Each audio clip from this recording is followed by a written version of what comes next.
Howdy, howdy, howdy. It's the weekend. It's Saturday. And we are here a little bit early. We are here after a deluge yesterday afternoon into yesterday evening. 4 inches of rain in the area, which after nearly 2 months of no rain, well, it just something about it was mystical. It was great. But that's all now done and behind us, and that 4 inches of rain will probably become nullified by another 2.5 months of none. Although they say it's going to supposedly rain off and on all of next week. I have my doubts, considering, that hasn't happened in the past. But it is Saturday. We are here earlier than usual because, now it's starting to rain again. Well, that was unexpected. Right as we get started, right as Pain of Salvation's Icon kicks up. This is from the brand spanking new Pain of Salvation album entitled Panther, which was released just yesterday. And I had some reservations about this album whenever it was first, not whenever it was first announced. I was excited whenever it was first announced, but whenever we got the first initial singles from it, I was thinking to myself, okay, this is going to be really, really interesting. It reminded me a lot of the first time I ever listened to Scarsick from this band. Because you have the expectation after Perfect Element and Remedy Lane and even B, B kind of showed that things were heading in a slightly different direction with the band, but it seemed like B was more off of a one-off experiment. But instead, the first time you listen to Scarsick, you think to yourself, well, that was certainly different. I still contend that Scarsick is a pretty good album. It's definitely not the weakest in their discography. Well, I have no discography review of Pain of Salvation to prove that. But I do not think Scarsick is the weakest in their discography. And so Panther, being a little bit like Scarsick in its creative department, should sound like this album is destined for the bottom of their overall discography, and I don't think that's the case. I think this album's excellent, actually. This is a really, really strong album. I've listened to it a handful of times already, and it's hard to it's one of those albums that for me is hard to tear away from. This song in particular is a 13-minute long epic, which will make Evil Toad's toes curl. But it's a really good song. It's a really good album. And it is a little bit creatively different in places. There are aspects about this disc that are certainly going to divide fans. But in an overall presentation, in a flow of the album overall, with all of that making sense, and just containing some incredibly impassioned moments on it, all while taking some creative leaps and some interesting experimentations. I like what we got from this. And in many ways, Icon reminds me a lot that Scarsick was meant to be and is affectionately recognized as the Perfect Element Part 2. And yet this feels right here like almost the Perfect Element Part 3. Got some folks to say hello to. Sorry for the introductory rant. Kidney Bleach, how you doing? Maynard Meering, how you doing? Maru, Evil Toad, Kodo Kid, PlayStation Metalhead, and Metal Douche Mike. And Maynard tosses 70 czar. It's too early in the stream for me to remember what that is. I apologize. But once they hear Scar Symmetry with Morphogenesis, a band that's never gotten enough love in my opinion. Holographic Universe, their 2008 album, is fantastic. Modern melodic death at its best. I do believe, I believe that throughout my career I did touch base on the band once or twice. They were a group that I, South African Rand. Okay, thank you. I am but a fool. I am but a fool whenever it comes to not necessarily, not necessarily the actual currencies, but the abbreviations for. But I thank you very much for that. I'm going to get a. I will get that up. Yeah, they're a terrific band that in many ways does not get the attention that maybe they deserve. That is $4.22. $4.22. For those who are curious, thanks again. That is awesome. And hey, because you have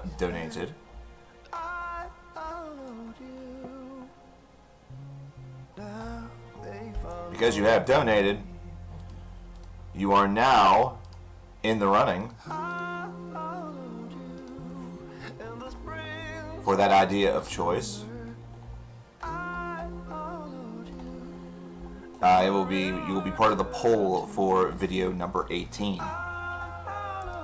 So if you have an idea of a video that you would like to see done, Maynard, do let me know in chat so I can get that in here.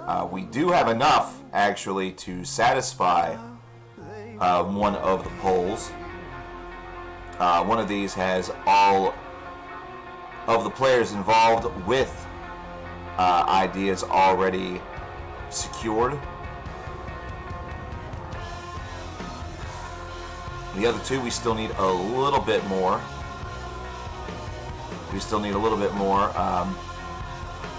I do want to read you guys something here in a little bit, so stick around. We have an update from Justin.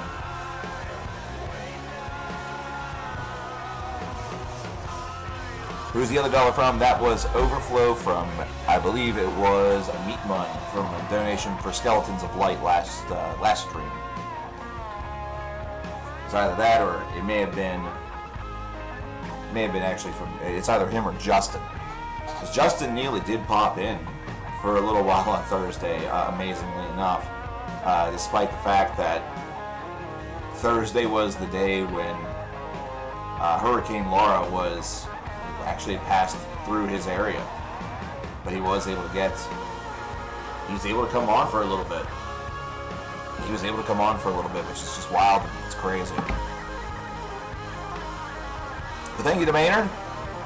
Hey, we have a stretch goal today. Oh boy, we have a stretch goal today.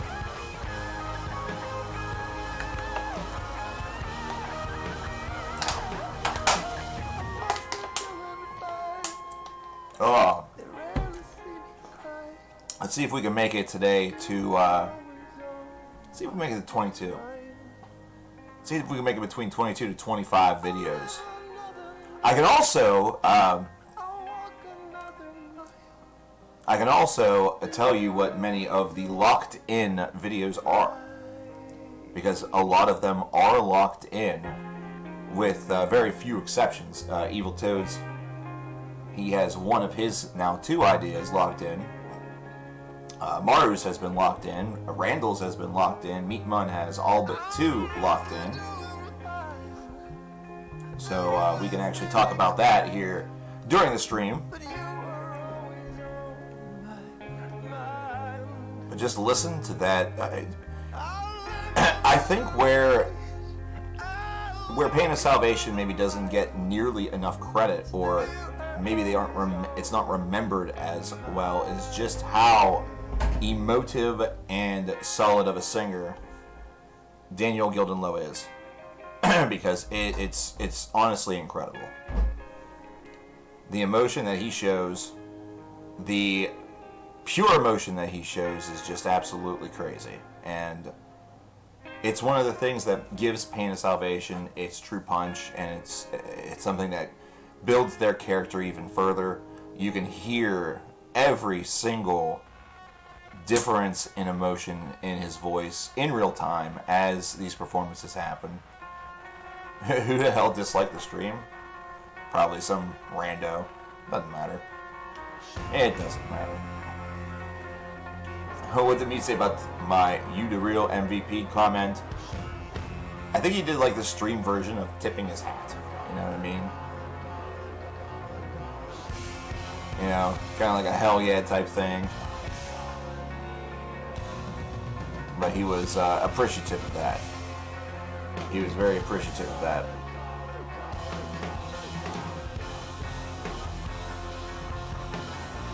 I'll probably, starting, maybe not with the next stream, but I'm going to try to make it for the next stream. We'll get some stretch goals together for the remainder of the event. Check my pee-pee. Okay. It's still there. It's a little shrunken at the moment, but you know, sitting Indian style. I wouldn't try to sit Indian style with. We're not going to go deep into the disgusting there. But look at this. I mean, we're still going. We are still going. We have about a minute and a half left, but the song is essentially over.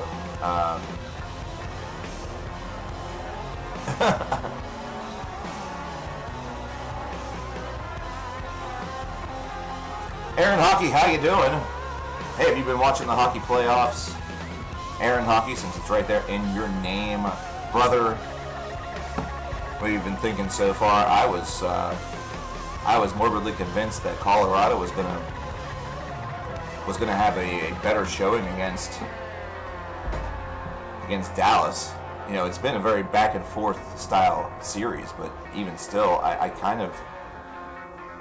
actually expected Colorado to surprise us and just come in and mop them. You know? And really, I think they needed to do that. Because now, going in, you know, if they were to happen to make it through, you know, it's casting some doubts. What is happening here? I'm trying to, Evil Toad. I'm trying to. There we go. Congrats, you've been selected to apply for Shut the Fuck Up. Oh, Dallas is very, very good. I completely agree, but it just seemed like it was Colorado's time based off of their performance throughout the season, as well as how well they were doing throughout the first part of the playoffs. But that's why you have the playoffs, you know? Whoa, what the hell? Oh, the song ended. It was trying to go into Simian Flu by Venomous Concept, which has quite the amusing cover, but as an album is, it's there. It's just okay. Morphogenesis by Scar Symmetry. This is off of the 2008 album by the band entitled Holographic Universe. I don't know if this was the first album of their... No, it certainly was not. I'm trying to think of when I first started listening to Scar Symmetry. It's been a while. I had a dude... Here's Morphogenesis, by the way. I'll go ahead and get that started. There was a dude that I used to trade a lot of music with whenever I was in college. We would do it all online over the computer and stuff, and we would discover a lot of stuff. Should get right to 100 since Justin and Meat already have videos. What? Hold on a second. Presumably, correct me if I'm wrong, you should just toss it to Maynard. Okay. Justin does not. Justin does not. Justin's had, in fact, that's why I wanted to read that email to you, brother. But thank you very much.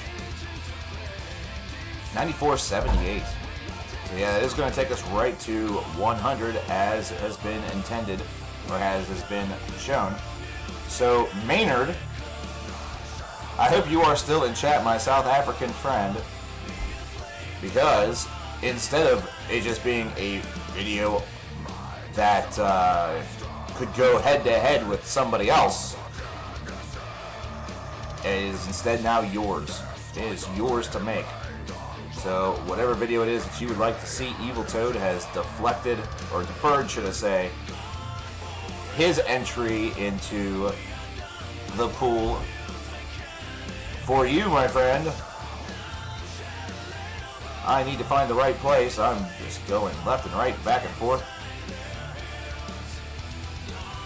You ever see that the Rolling Stones released a new album?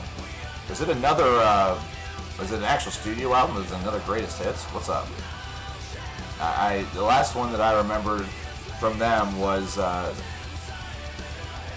not Kind of Blue. I forget what it was called. It was that jazzy album that they did. That like bluesy album that they did.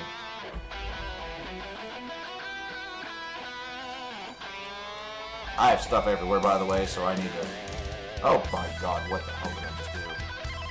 I somehow deleted things on my notepad sheet without intending to.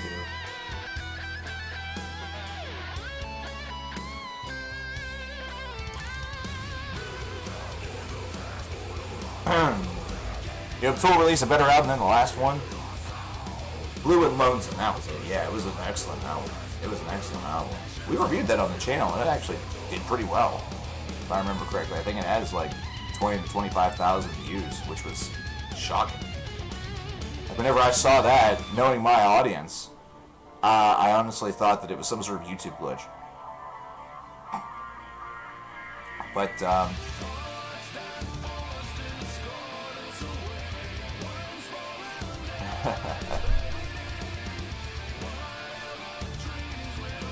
yeah, it's a good thing it's a best of 7 series because we do get the opportunity to see these back and forth battles. And honestly, if Dallas moves on and Colorado doesn't, it really doesn't matter to me.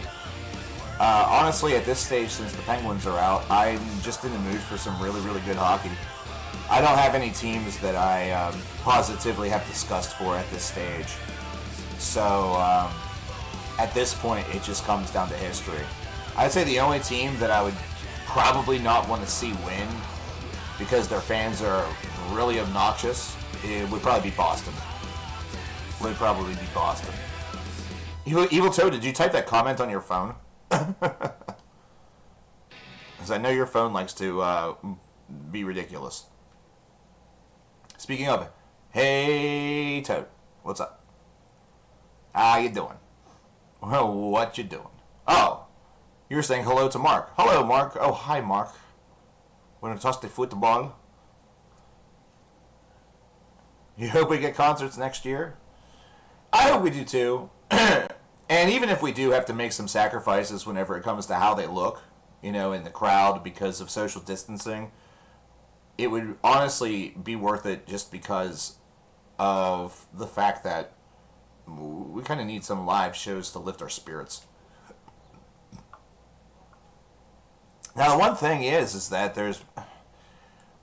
Honestly, if you're in a band right now, if you are in the music biz, there is little excuse to not be writing new material.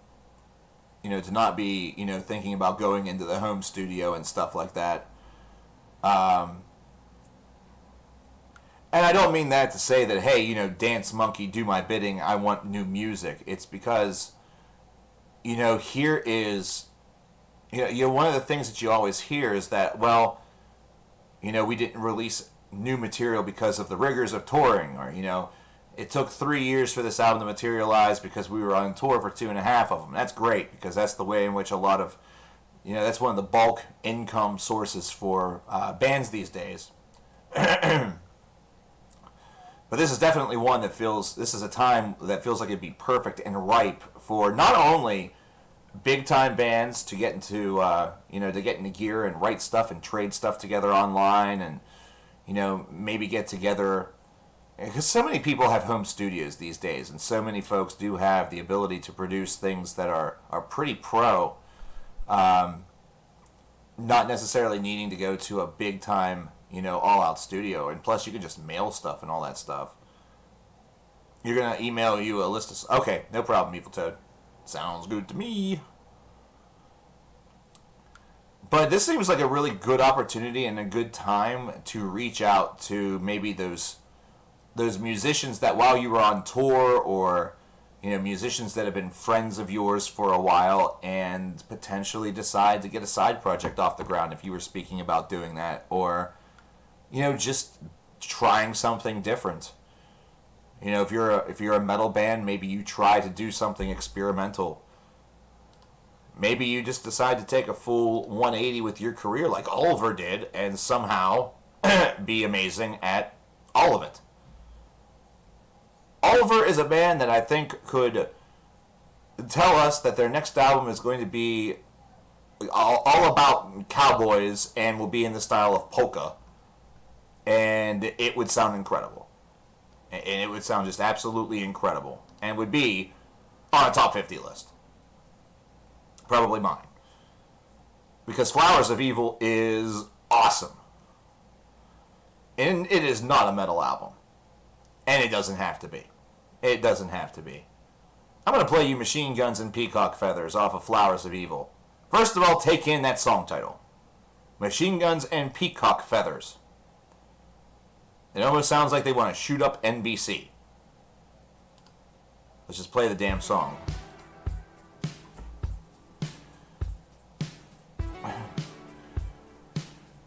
New Iron Maiden album with the title of Legacy of the Beast. It will not be. They will only, I think, use the Beast moniker in best of collections, live albums, and compilations. The only way that they would ever do something like that would be if they decided to... If they really decided to be cheesy and really let us know that it was their last album and they decided to call it Death of the Beast. Or, The Beast Lives Forever or something really weird.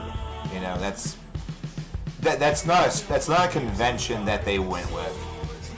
That's not a convention that they really went with. After they did the Number of the Beast, since that album was so popular and is still their best-selling work, what you do as a band, and this is, I'm going to give you a little marketing lesson whenever it comes to bands.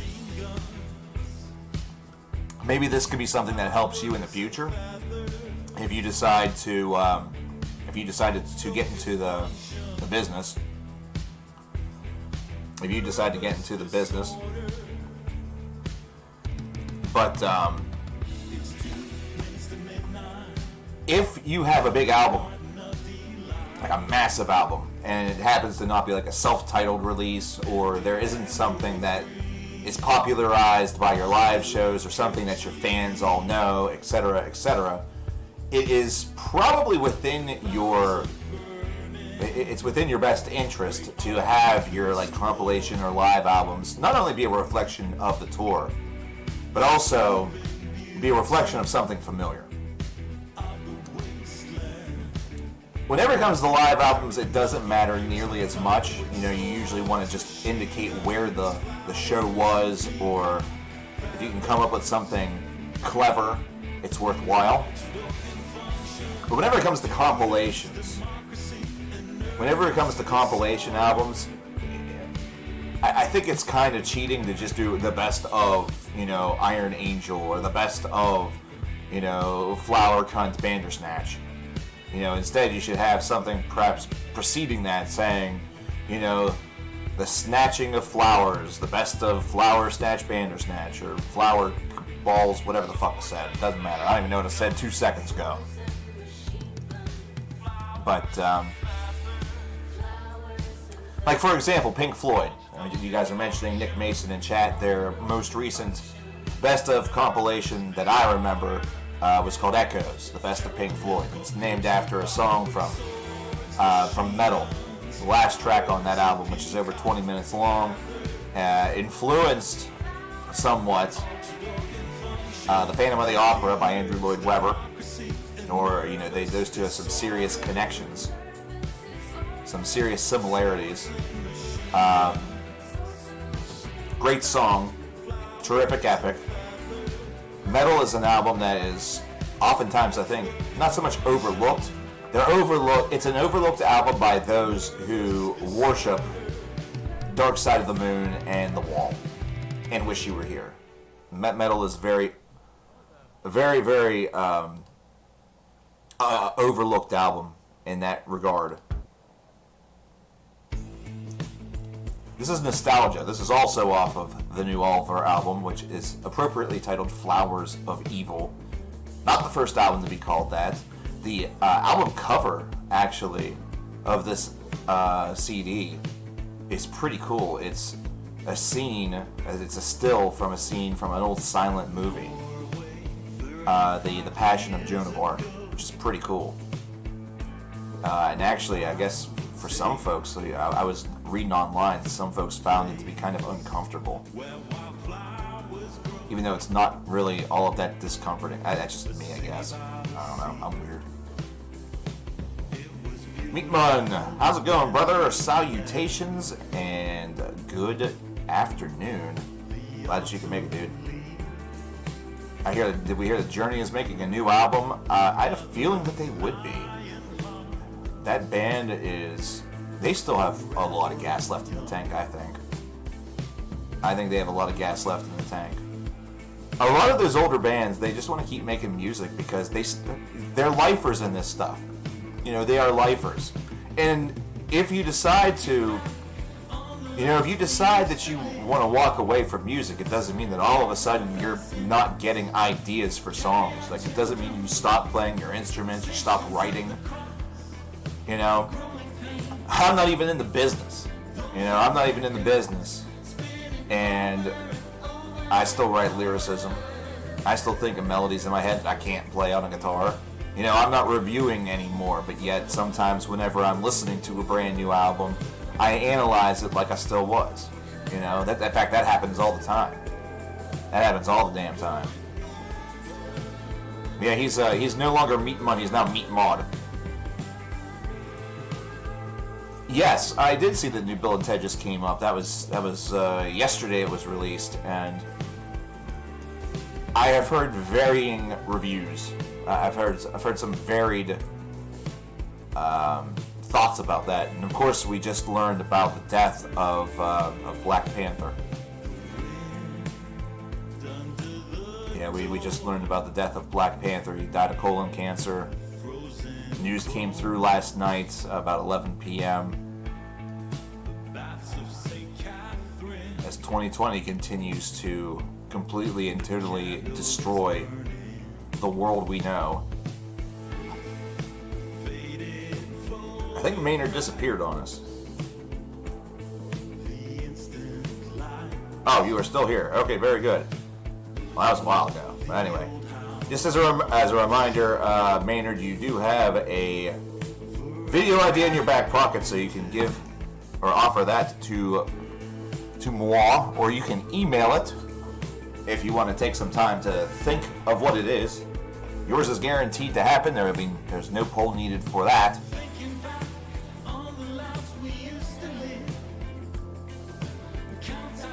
Who's Black Panther? What band was he in? No, Black Panther, the movie. The Marvel film. And it's not technically, they didn't kill the character, it's the actor. It's the actor. Just easier for me to call him Black Panther. It was Chadwick, see, I don't know. That was the one name I never was able to recall. And I felt bad about it too.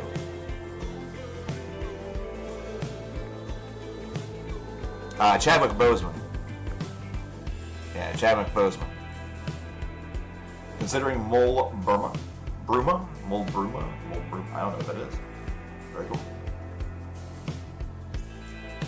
Yeah, well, Aaron, to give you another individual that did that very same thing, whenever David Bowie passed back in 2016, it was that same situation.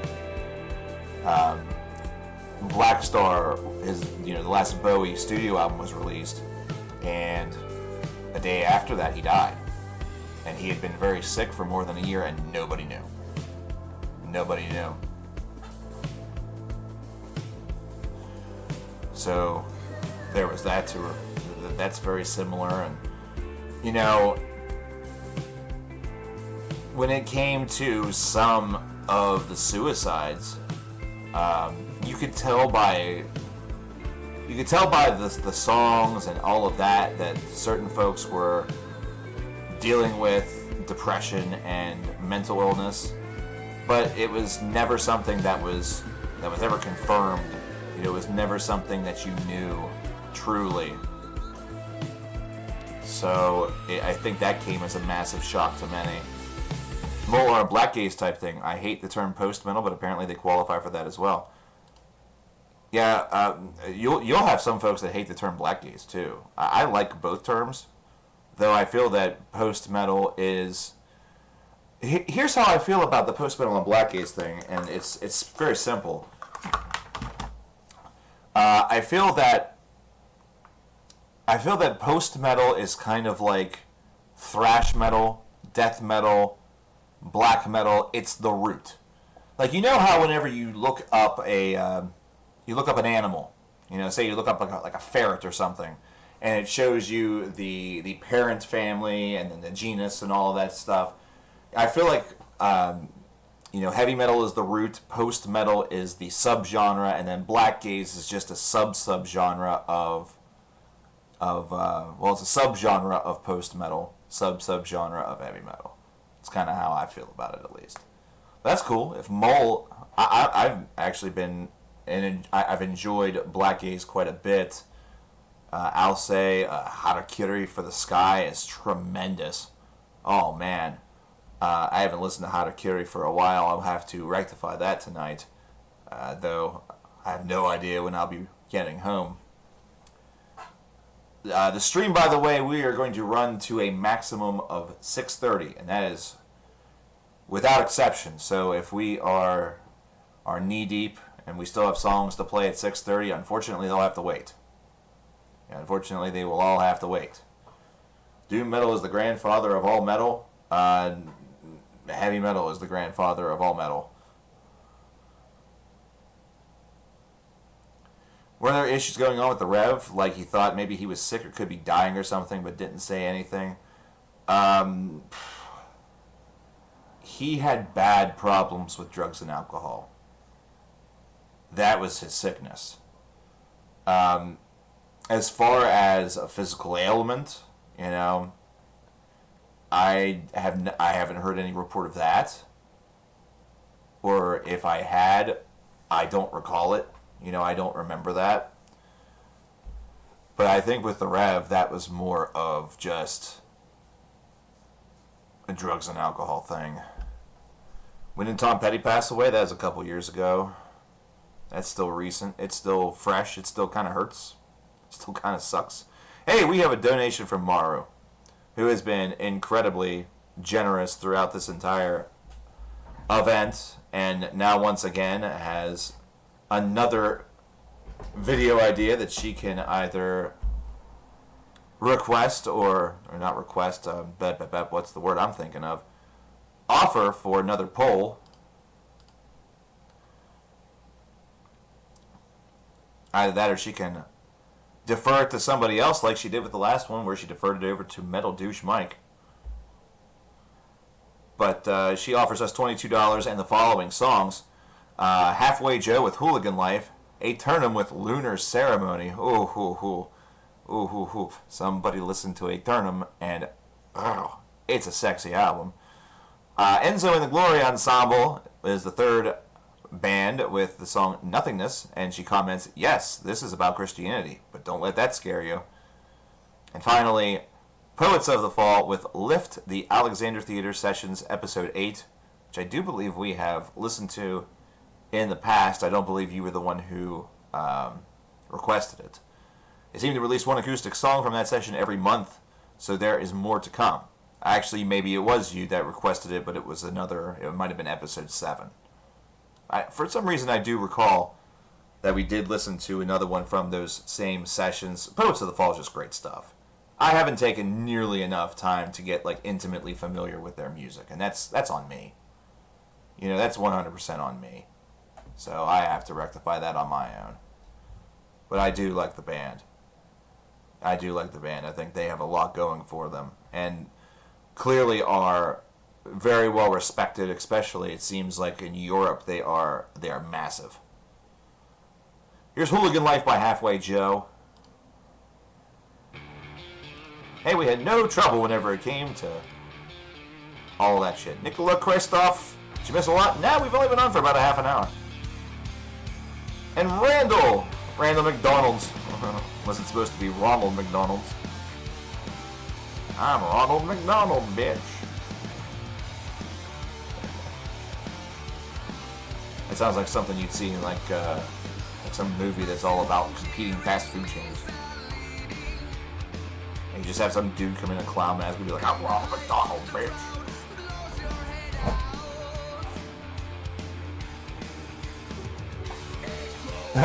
Yes, Let Me Hurt's deep on the album that is my pee-pee. Ugh.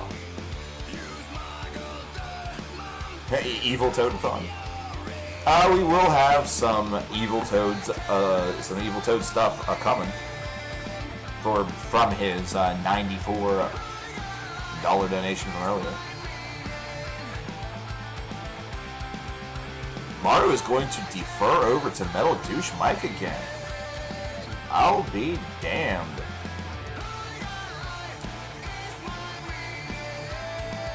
Would you look at that? Oh, your profile pic. I just see PP and I'm like, oh boy. That means like a couple of things to me now, thanks to some folks. When can we expect a video? Usually the videos start coming after the event completes. Though there might be an exception with this event, considering there's a lot of album reviews. Let's actually review. Jeez. Let's talk about what has been confirmed thus far. So I think some of y'all are going to be excited for a couple of these, and we might be able to also hit up a poll. We do have a poll that is off, that's potentially ready to go. But here's some of the different ideas. I'm going to do a face reveal. I actually did a face reveal my very first video because I didn't have the sunglasses yet, and my very last video because I took the glasses off to be intimate with everybody. At this point, more shockingly, it would be a pee-pee reveal, which then would get me banned from YouTube. But here are the locked-in ideas thus far. The first one from Evil Toad, top 15 to 20 concept albums of all time. Our second idea, which was belonged to Maru, which was deferred by Evil Toad. Alea, aka Alea Starbridge, her self-titled album that was released earlier this summer is going to get an album review. And that's going to be one to watch, folks. That's going to be emotional.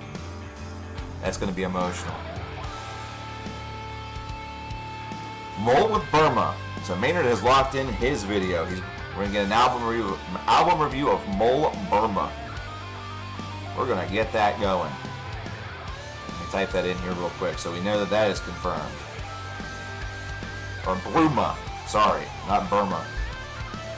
Just thankfully I didn't say Bulma. Like this is Dragon Ball Z. Randall, his video is going to be 30 or 40 must-hear prog metal albums. That one's going to be fun. I'm really excited about that, because usually with those, how I decide to do that, whether it's going to be 30 or 40, is going to largely depend on if I feel that I can blurb those albums quickly, you know? That way the video is not like 40 minutes long. I know that some folks wouldn't mind that. But we need to have some sense and sensibility after all. And I do tend to like to gush on albums, especially ones that I like. So I'm going to have to see what I can do with that. Up next we have Aeternum with Lunar Ceremony. let me just tell you something. Al-Qassam from earlier this year by Aeternum, really, really freaking good album. And I might actually play another song from this album after this is done, just to prove their range. Although this might actually prove that range magnificently. Oh, the album is Yord. Burma is a single. Ah, well, that's fine. I have a delete button. And I also have a copy-paste button, which is awesome. That's fine. We got it. We'll do the whole album, man. We'll do the whole album. No sense just talking about one song. Let's see how that one song does with the rest of the album and everything, man. See what happens. Anyway, after Randall's 30 or 40 must-hear prog metal albums, we have Meat Monathon Video Edition. And Evil Toad, you will probably be interested in this first one. We're going to have an album review to start things off of Iapetus's The Long Road Home. As number 1. And then we get into Deer Hunter Palooza, where we will have video reviews of the Deer Hunter Act 1, Act 2, Act 3, and Act 4, thus completing what Act 5 began. We'll have a review of The Color Spectrum. We'll have a review of Migrant, these are both also by the Deer Hunter. And then we will conclude with Rank 'em All the Deer Hunter. Now, Meatman, remember, you still have 2 open ideas available to you due to your generosity. No rush. And just now solidified in stone, we will have an album review of Yord by Mole, which is a Black Gaze project. So I will be very excited to talk about that because I do fancy myself some Black Gaze. I do fancy myself some Black Gaze.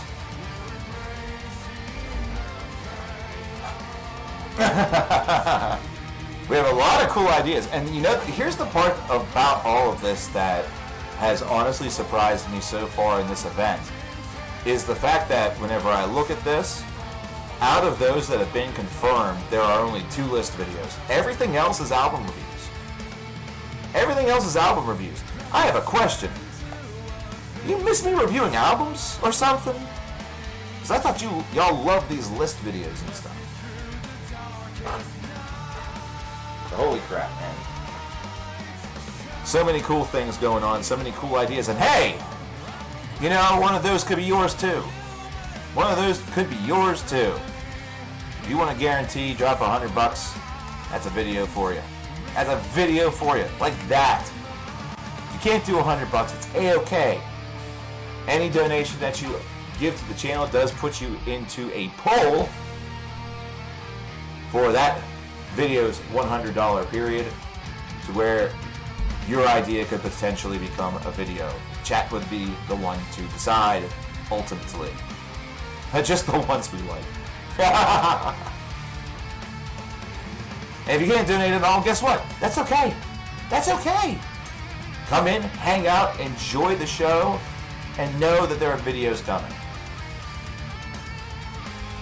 What is my take on streaming services for music? Well, I'm currently using Spotify in order to play this stuff. That which I can find on Spotify, anything that I cannot, I usually have to pop on over to YouTube. None of it is from my personal collection, sadly. Keeping your personal collection on your computer, it gets very tedious.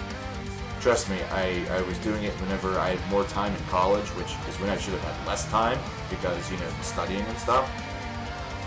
But somehow I made it happen. Like, I packed so much into every day. You know what I mean? You know what I mean? Like, it's weird. 10 albums in the Billboard Top 10 that make you want to smash your head against the wall. Oh, Nicola. You know, that would almost be a better stream as opposed to a video. Though, honestly, I can understand why folks would want to see that as a video. That way they can go back to it and laugh at my dumbness. Hey, have any of you guys been going on a marathon of the videos in the past couple days? Because I have noticed that some stats have improved. So it seems like there's some better visibility going around. Yeah, I have to play this song. This is Palmyra Scriptures from Aeternum.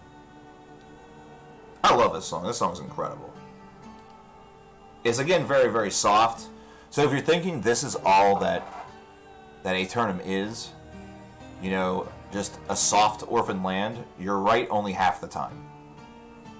The other half is very powerful. It does have a death metal influence. They are a varied group. And all of their stuff features mixes like this. There's some are, you know, most of their previous work has a lot more of a solid death metal approach. Favorite later Rush album, CKN. See, I really like Snakes and Arrows. Clockwork Angels actually made the best of the year list, so remember that. And Counterparts. Counterparts is very, very good.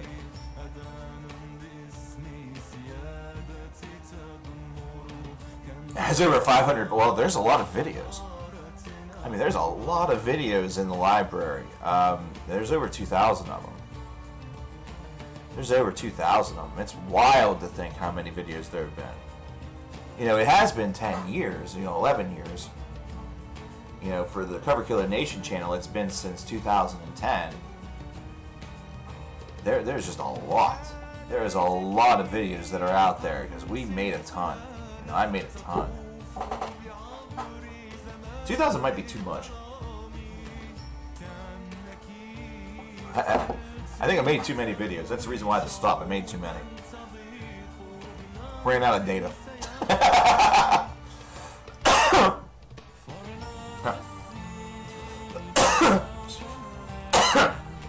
Oh, excuse me. Ran out of data.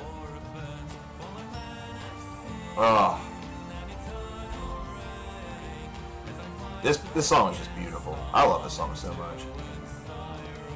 It is not the sole reason why Aeternum is in the top 15 right now whenever it comes to Album of the Year 2020, but it certainly helps.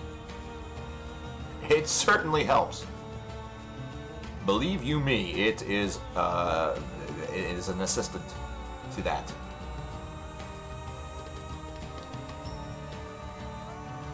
Repet's Orchid is a 30 out of 30. Fight you. Okay. Are we going to do this WWE style, UFC style? Are we going to like build robots and have them do like robot wars? Are we going to thumb wrestle? Or is this going to be a pillow fight? Are we going to like pay like homeless people to fight for us and then like give them the Publishers Clearinghouse as payment? Because, we don't want to be assholes. So a new video from a channel called Pagefire. The vid is how to make Murderfolk. One of the things these guys do on that channel is how to make. Oh yeah, I have seen some of those. Definitely pillow fight. Hell yeah. Yeah, I've seen a couple of those Pagefire videos roaming around. I haven't checked them out yet.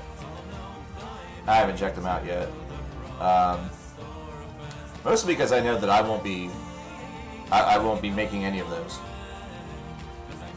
I wondered to myself, I said, if I was ever in a band or if I ever just tried to make like horrible solo project music, which would just sound like a cacophony of bullshit because I have zero musical talent, would I get a lot of plays or curious people checking it out because of my YouTube status?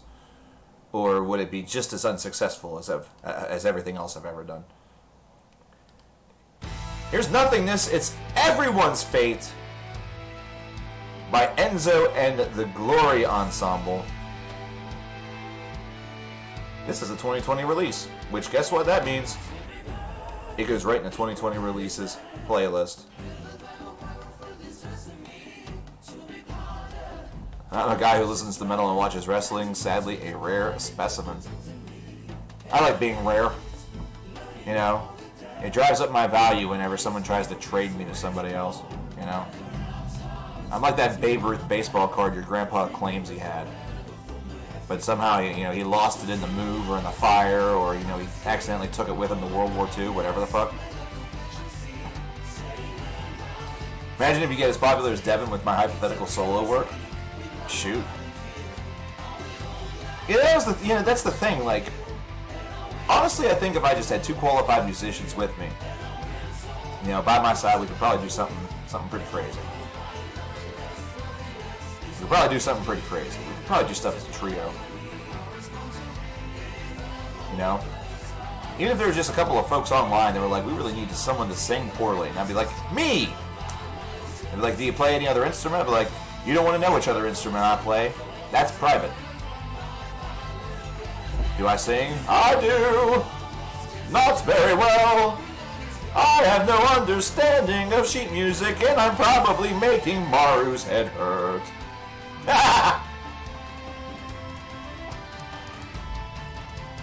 You thought I was gonna make a dark web joke? No, no, no. Brother, you have to understand, I'm from the pre-internet generation. So whenever I think of Rare, I immediately think of baseball cards. Or like Magic cards, or I guess, you know, y'all kids these days would be like Yu-Gi-Oh cards or whatever. You know, I have the black, silver, white dragon that's worth $567,000. Make a lyric about you real quick.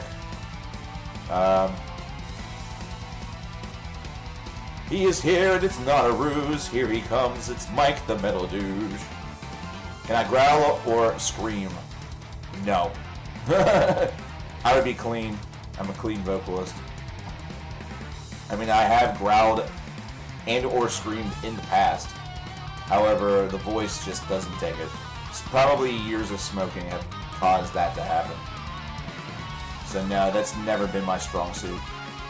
So if I were in any sort of project, it would be as a clean vocalist.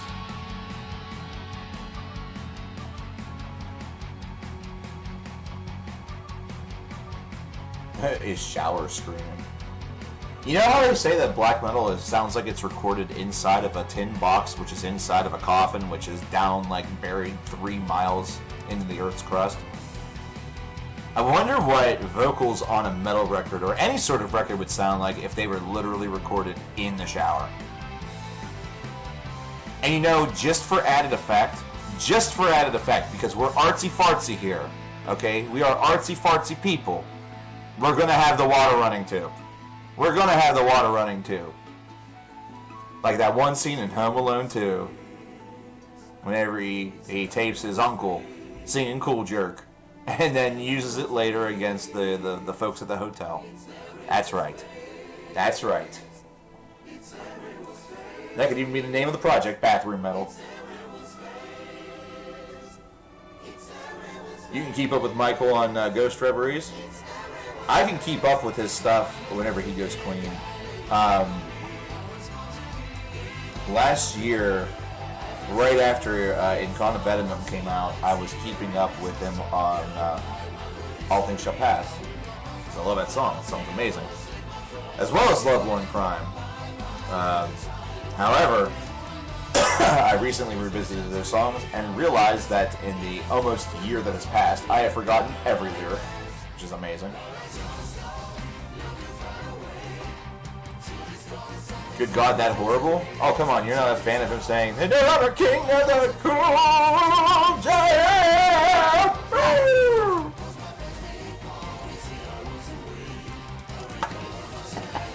I can't even do it nearly as well as the actor even did it, because I'm trying to emanate him. Favorite video game right now? I'm not playing anything currently. The last game that I completed was Sonic Mania. That was last month, and I haven't picked up anything in its stead since then. I played a little bit of Dusk, which is a lot of fun, but I have not.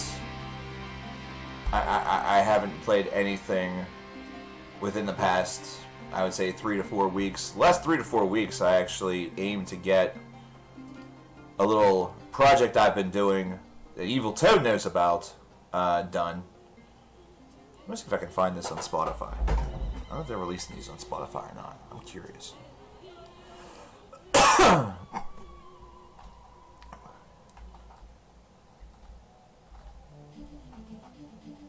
Silence you. Be silent, you! I'm curious about something real quick. Hold on. Give me just a moment. Oh. Well, I'll be damned. There it is. I love it whenever things work out. Bing. Email sent. Practice. Yes, I need lots of practice. I need lots of practice. In fact, I may never be good again. My voice may have decayed to the point that now it's impossible. But anyway. But I figure, you know, if Yoko Ono... I'm not going to complete that statement. I'm just dangling that little carrot in front of y'all. Songs about our bank accounts. Just come out there and just be like, I'm poor. Poor is me. Poor, poor, poor, poor, poor, poor, poor. Why am I so poor? Por favor.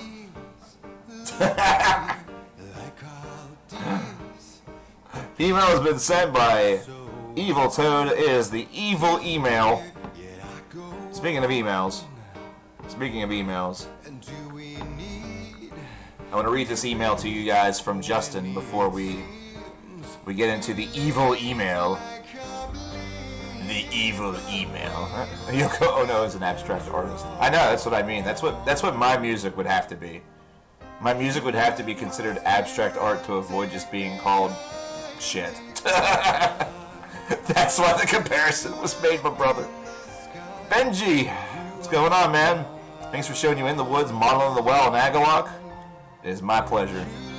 It is my pleasure, my friend. I'm glad that you like them. I'm glad that you found some great music because of the channel. I hope that we're able to show you some more in the future.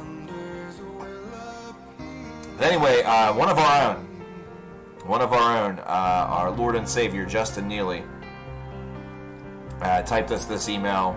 He really typed it for me, but it's honestly for all of us yesterday. He said, "Hey Mark, my internet went out yesterday before I could reply back. After I got that cleaned up, I ate and I went to bed. I had to work yesterday during the hurricane. We stayed around the complex and waited it out. Things calmed down around 1 p.m. We went out and started working then. There are a lot of uprooted trees and limbs everywhere. I think there's about 60,000 residents without power here in Ouachita Parish. There's a lot of crews from different states working to restore power. My family and I are very lucky. We have power and our house is mostly fine. Just some shingles missing and several limbs down. Luckily no trees were blown down. I'm going to be working a lot of overtime, so I don't know when I'll be there for a stream. Tell the viewers I thank them for being concerned for us. It means a lot. Oh yeah, my CD collection is fine. Thanks for being concerned. I have to keep them in those big zip-up binders to save on space. I have 10 of them, and they're mostly full. I keep the cases and boxes out in the shed. I don't have the space in my room for all of them.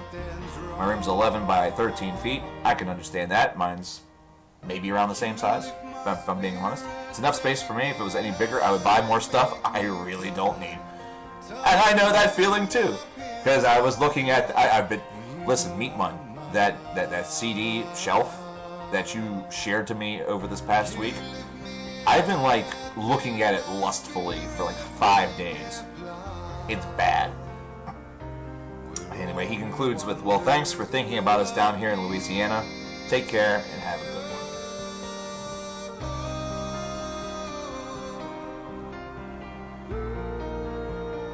I'm a white male, I can't make abstract art. Well, then I'll like wear a costume. I'll dress up like a giant tape measure. That's so Justin. It is. It really is. But he's a tremendous, tremendous dude. He's very, very thankful for everything. All of the care, all of the love, all of the concern that was showed during Thursday's stream. I'm happy to hear the kid will be working a lot of overtime. Because, you know, I love it whenever folks are able to get ahead a little bit. Like, you know, nothing makes me happier. So whenever I hear that one of y'all got a raise at your job, either that or maybe you guys just, maybe somebody started a brand new position. I'm not thinking of dollar signs in my head. Fuck that noise. I'm just happy that you guys are getting something that's going to hopefully make you happier and make your life better. You know, if you decide that you want to spend some of that on me, that's fine. You know, that's your choice. I can't stop you. I really can't. You know, what am I going to do? Am I going to go over to your house and before you hit send on PayPal and say, no, do not do that? and then scratched myself to the point where I think I might have just drawn blood. Ow. Omnio is a tremendous disc, especially whenever it comes to that opening. That opening track is phenomenal. 299.786 kilometers per second. That's a life-changing song right there. And they have amazing, ethereal female vocals. Hey, let's get into Evil Toad's playlist that he just dropped to us in email. Email, aka the mail company that has mails. So, yeah. Here's The Wind That Shapes the Land by Unleash the Archers. We do have a number of things happening here. I'll give you the rundown, actually. I'll give you the rundown, so y'all know what to expect. We have Invasion by Haken coming up after this. And Chaos. Oh, wait. Chaos X4. Is that the name of the song, or do I have to play this 4 times? I require further instruction. That's by Poppy. Primal Fear, Along Came the Devil. Oceans of Slumber, A Return to the Earth Below. Oceans of Slumber has a new album that's coming out very, very soon. Metallica and the San Francisco Symphony Orchestra, The Outlaw Torn. This is off of S&M 2, which was just dropped yesterday. Spectral Lore and Mare Cognitum. Sorry. Pluto Part 2, The Astral Bridge. That split was released earlier this year and is, it's a listen, alright. Trivium, Amongst the Shadows and the Stones. Caligula's Horse with The Ascent. Another Oceans of Slumber track, we have The Adorned Fathomless Creation. Black Crown Initiates with Death Comes in Reverse, which just makes me think of Hail Spirit Noir. Infinity by Primal Fear. And finally, a song dedicated to all the lives lost to this cruel beast of a year called 2020, Breathe by Alea. Yikes. He said he didn't mean for it to come close to actually 94 minutes, but once he got started listing songs, he got carried away. Brother, I know that feeling. I know that damn feeling, man. He says no. Interdimensional Entity. Interdimensional Entity is actually Matt Hardy. Barbarians Are Us with the $5 drop. And asks, he doesn't say, he asks, says, what are your thoughts on Elder's Omen record, Omens? It took a few listens, but I'm addicted to it now. Addicted is a good word to use. I love it. I love it, man. I think it's one of the best albums of this year. And that's no BS. It's literally in the running. It's one of 4 albums that currently, actually 5 albums, that have strong contendership and strong consideration for Album of the Year at this stage. And this year is gaining a reputation where the race for Album of the Year, it's one of the strongest that we've had, and it's also yet another close one. You know, we've had some close ones over the past couple of years. However, a lot of times those have included only 2, maybe 3 records at the most. This is one where it could fluctuate and change the whole entire top 5. You know, so typically whenever we do Album of the Year lists, I'll give you a little bit of a back seat, you know, a little peering into the background. Very, very commonly, you know, your top 3, your gold, silver, and bronze, those albums will usually be pretty close. You know, they'll usually be pretty close. You know, as you know, last year, Wild Run beat out Disillusion by literally 0.1 points, so 0.10 points. It was one of the closest album of the years, and to not end in a tie. So there has been a tie in the past decade, and I'm honestly starting to get a little bit fearful that we might have another tie this year. because, oh man. Excuse me.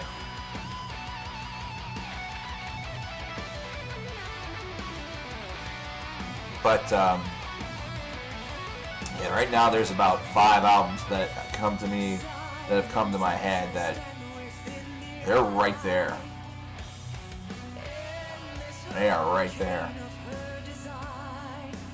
So I don't really like power metal all that much. I never said that. It's one aspect of metal that I'm not totally, like, exceptionally well-versed or well-knowledged in. I think that there's a lot of power metal out there that does sound very similar. So it does, at times, suffer from a diversity problem. It does, at times, suffer from that problem. But no, I love the fact it has very good and tight roots to traditional heavy metal. You know what I mean? It has great roots to traditional heavy metal. Blind Guardian's a fantastic band. Keeper of the Seven Keys by Halloween is a standalone classic, you know what I mean? Both as a song and as an album. You know, there are certain albums that, you know, to know your history, you know, in order for Sabaton to make sense, you know, you should perhaps go back and examine things from, say, Gamma Ray, or power metal bands from the past 15 years. You know, in order to appreciate Gamma Ray, or to further appreciate Gamma Ray, you listen to Stratovarius, you listen to Blind Guardian, you know, you listen to Manila Road, you listen to, you know, Manila Road's even more traditional heavy metal. Really, to appreciate power metal and where it came from, you appreciate traditional heavy metal and where it came from and how that evolved. You look at Iron Maiden, who's one of the principal reasons why power metal exists, despite the fact their stuff does not really strike or sound like power metal by itself. You know what I'm saying?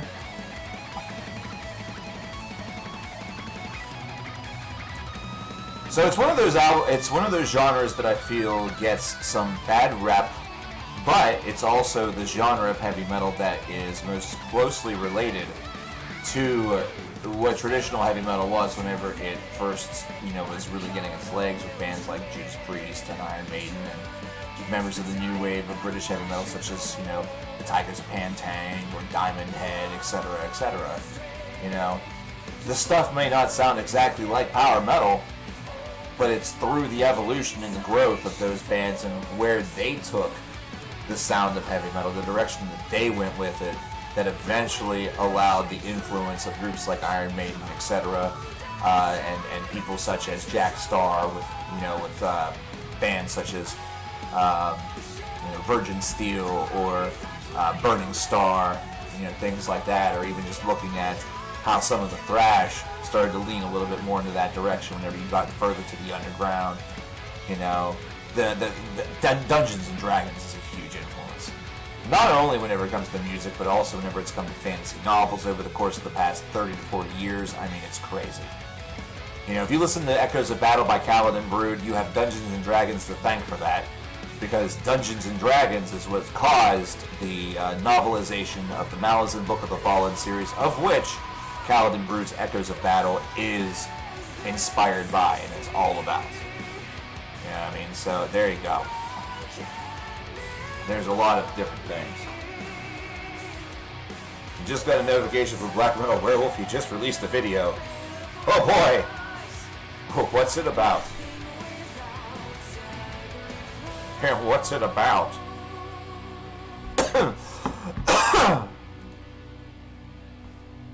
I'm glad that he's still out there. You know, we need bodies. You know, since that coverkillernation guy quit. What a loser. Here's Invasion by Haken. This is off a virus. That coverkillernation guy, he's... Whew. If I ever met him, I'd punch his ass in the face. Now try to make sense of that statement. Try to make sense of that statement. Hey Aaron, how you doing? Thank you very much, man. I appreciate that, Aaron. I do what I can. I try to make it fun. You know, I try to have some unique little, you know, either metaphors or, you know, the way that I look at, the way that I consider it, you know, sort of in my own head, is that You go to a channel such as Anthony Fantano's, which is the Needle Drop, if you want a lot of technical analysis of the music, to, examination of lyricism, if you want to go deep, you're going to go deep, deep, deep. You came to my channel whenever you wanted it described by a fan, by the everyman, by somebody who maybe would be able to put it in the terms that between 80 to 90% of the metal population or the music population would get. Kind of like attempting to put their emotions into words. Which cheek would be considered the face? Well, my left cheek is prettier than my right, so I think it's gonna be that one.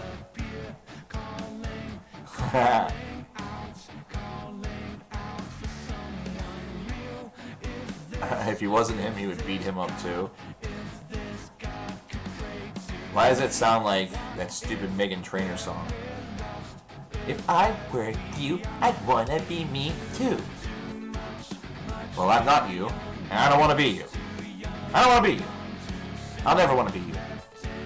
Because if I become you, that means that I, aka not the me that's you, but the you that's me, hates me that's you, that's you, that's me. What? My head hurts. Ow. You've heard this album 50 times already? I take it that means you like it quite a bit, Randall. Or should I say Eric? Dying. I'm dying. I'm dying. Favorite horrendous album? It's hard to pick against Idol. It really is. They've gotten better and better and better with age. They really have. I forgot what I was gonna... I'm a big fan of Idol. Poppy, that's what I need next. Sorry, I'm trying to get things going in advance here. I think I know that that's a new song or something. Oh no, there it is. I disagree. More. I didn't disagree enough last time. I must disagree more. Thoughts on Liturgy? Liturgy. I don't understand why he needed to make a manifesto for what he did. Like, the manifesto for that band and the actual music itself, what a letdown. What a letdown. The music itself, it's just bland. It's bland is what it is. It could be influential all at once. But to me, it was just bland. I remember whenever Liturgy's first disc dropped. Maybe it wasn't even his first, but I remember when he wrote that big manifesto and that got news. And, he's treated it like he was about to go out and, shoot up his office building. Either that or he was, trying to convince everybody to vote for him as opposed to, I don't know, Sven Svennerson.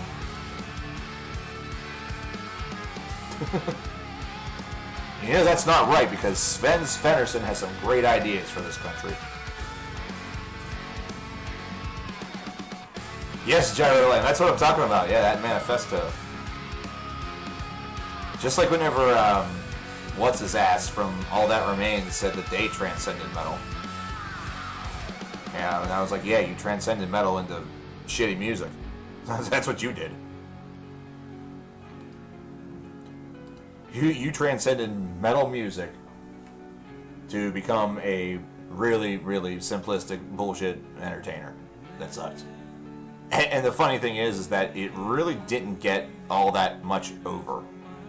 Like, honestly, All That Remains got over more with their metal material than they did with the non-metal stuff.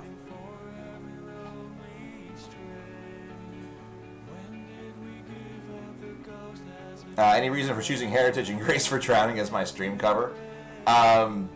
Those were the two albums that I had in front of me at the time. And I had taken a picture of them. Basically, it could have been any two albums. Whenever I was making that image, the idea was to have CDs in the background and then have the logo in front of the CDs. So those two were just the albums that happened to be selected. So they were probably the albums that were closest to me, if I'm being honest. I didn't put much thought into which CDs they were going to be. You know, like I didn't think, oh, you know, it'll be really funny if I have this, because they'll be like, wait, why is he listening to that? Or you know, I didn't think to put like some weird little thing on the CDs. Like I didn't put like put like a penis in like the lower left-hand corner, or spell out, you know, Richard Bar Brady likes cheese in, you know, small, you know, 4-text font, you know, over on Grace for Drowning. You know what I mean? I could always take a new pick. I totally could. But that involves way too much work. Here's Chaos Times 4 by Poppy. Do you hate how Fantano compares every metal outfit to liturgy? Here's why it doesn't bother me that much. And the reason why is, I know that I refer to some metal bands in my videos a lot as well. I don't know if I necessarily have any bands that are like that, where it feels like a running gag. You, as the fans, would have to give me that feedback. You know, let me know. But you know, in some ways, that's just a thing that happens. Especially whenever you make as many videos as Anthony does. You know, if you think I make a lot of videos, Anthony makes a lot of fucking videos. You know, pardon my French, because it's actually Spanish.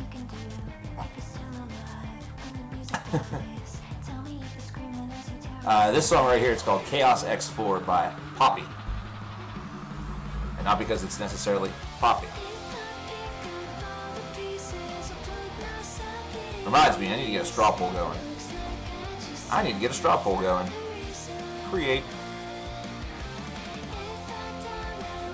Video number. What video number is this? I forget. 15. Okay, so.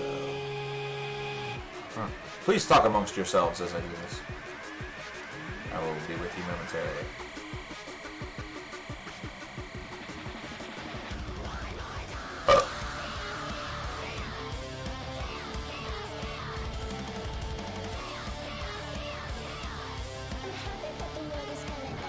In many ways, this also feels like Baby Metal goes crazy.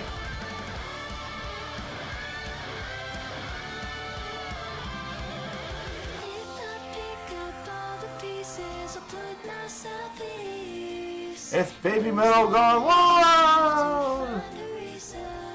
It's Baby Metal gone wild!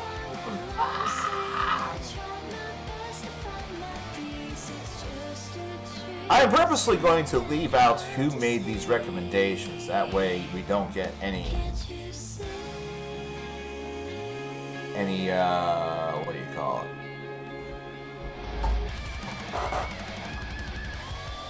NXT's favorite artist. It totally could have been the Pretty Reckless. Or that other guitar player. What the hell's her name? I almost said Lita Ford. Yeah, that'd have been true if it was like 20 years ago. And Lita Ford's not even a guitar player. That I remember. Don't forget that idea, but oh, Meatman, trust me, it's on there. Trust me, it's on there. It's on there. Peste Noir. That was the band that was one of the bands that Nige started in, wasn't it? Because I remember the material was pretty good. I don't know much about it. I haven't listened to a ton of it. Nita Strauss, yes, exactly. Poppy is pretty cute. I hope she goes super weird and becomes the next Bjork. Don't let Rob Flynn know we're listening to this. I'll pull a Hillary Clinton and say, "Sup, fellow kids." If only I had Rob Flynn on Twitter, or cared enough to have that. You know, truly cared enough to want to have Rob Flynn on Twitter. I lost my place. Along came the devil.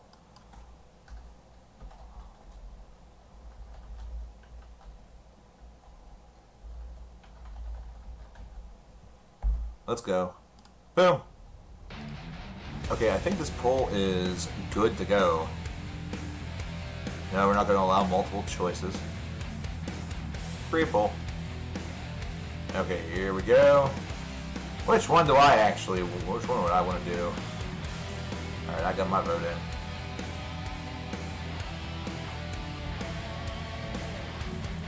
Alright, ladies and gents, the poll is up.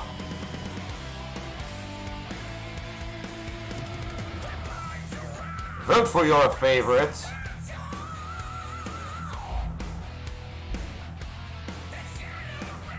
Am I thinking of the wrong band?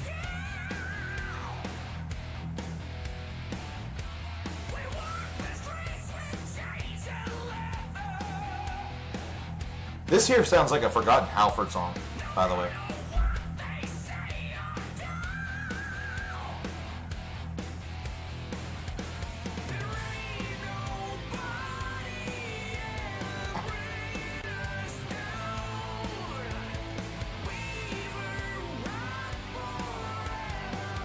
So far we have 8 votes. We have 8 votes. There are 32 of y'all in here. There are 32 of y'all here. Now 33. OMG. OMGA. OMGA. You know what I'm even going to do? I'm even going to go one step further. I'm going to freaking confuse the fuck out of people. I'm going to make a post about this.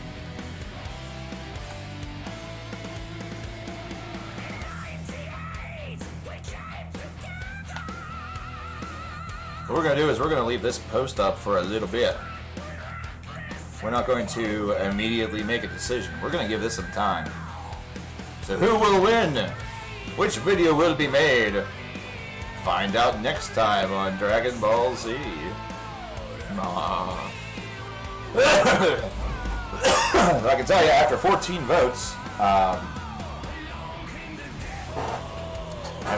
votes, right now, in the lead, thinly, with 5 votes, we have the 10 worst Now songs of all time, which is going to be really hard because I've only done 11 volumes of Now. There's another 60 or so, and if you think I'm going to listen to all of those, you're fucking stupid. No, I will not be doing that. Not for $100, that's for sure. No. You got a couple zeros on top of that, and I'll consider it. But I like my mentality, and I would prefer to keep it intact. Thank you, fucking bye.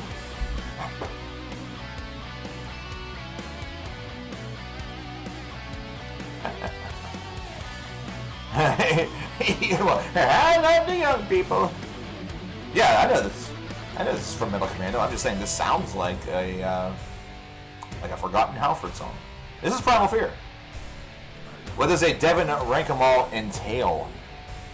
That entails, and I will read exactly how it was stated by its suggestor. Again, I'm trying to make sure that this doesn't become a favoritism thing or anything like that. It was described as such. Rank-em-all Devin Townsend, you can focus only on his solo albums instead of everything if necessary. I'd probably do it all because, I mean, what else? Like what more do you really have to worry about? SYL? That's not that much more. But then the question becomes, should SYL have their own Rank-em-all in that case? So, I would probably just do his solo work. I think that'd be the more fair thing to do. Hey, crucify me. Don't what are you doing? So I probably would just stick with his solo stuff and leave SYL maybe as its own entity.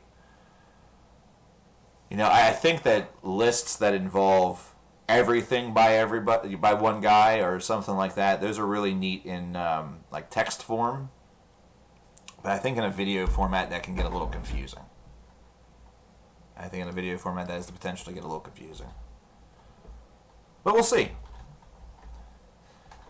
I have the option to do either or if it does happen to win. So if it wins in a week or so or whatever, I get different feelings about it and decide to include SYL, then fuck it, I'll include SYL, and it'll become like 3 minutes longer as a video.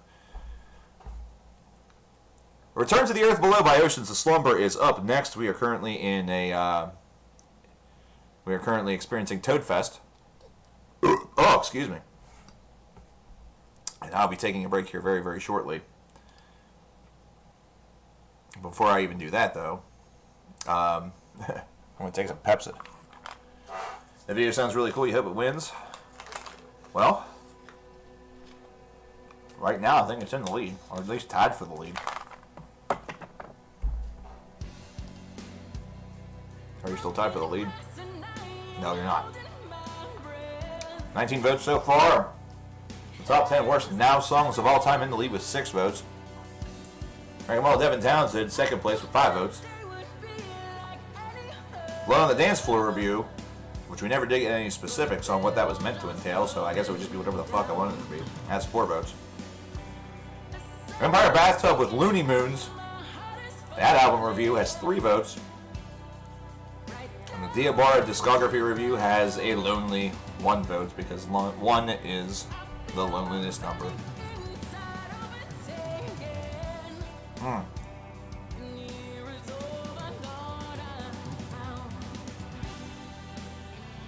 Can we never speak on about the Blood on the Dance Floor again?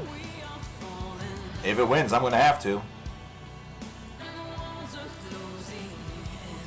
I mean, I'll tell you this, if Davey Vanity ever gets arrested, I'm probably going to make a freaking video that just is me screaming, I told you so, I told you so, I told you so, I told you so.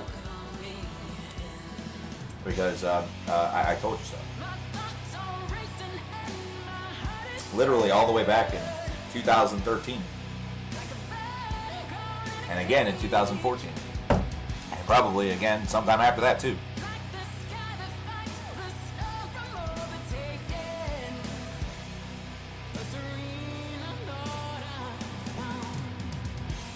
He hasn't been arrested?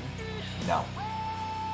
He's apparently on Chris Hansen's, I'm going to say Chris Angel, oh jeez. Chris Angel, mind douche.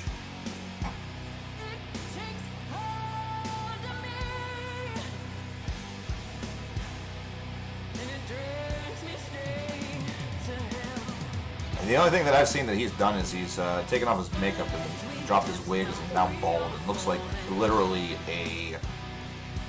what would happen if a cue ball from a game of pool decided it was gonna apply a bunch of spray tan and get tattooed?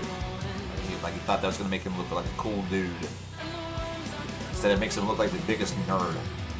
So if you really want to slap to the face to the victims that he has been able to gain throughout the years, there's a picture of him without his makeup and stuff, and whew,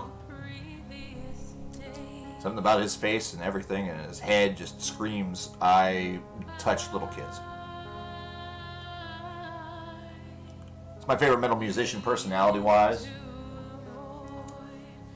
You know, I don't know if I necessarily have an absolute favorite. Mike Ackerfit from Opeth, for me, is always going to be high up on the list because he's very comical during live events.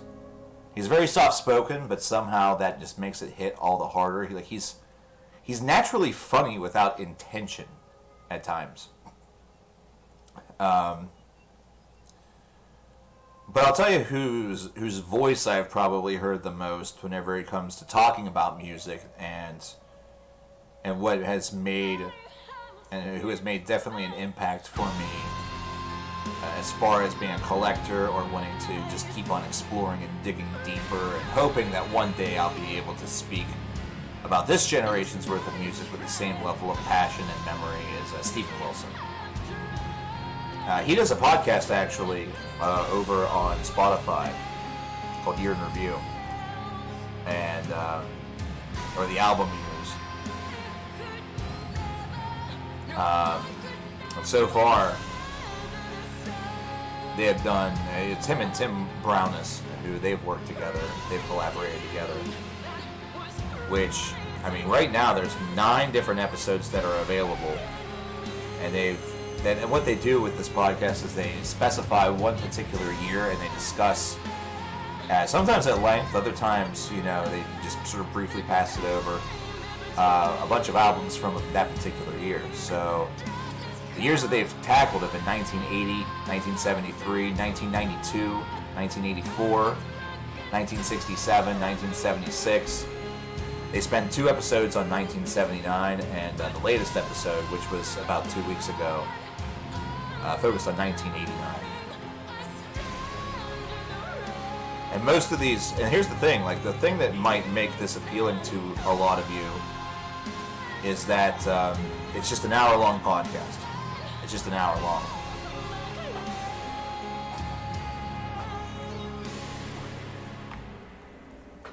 But,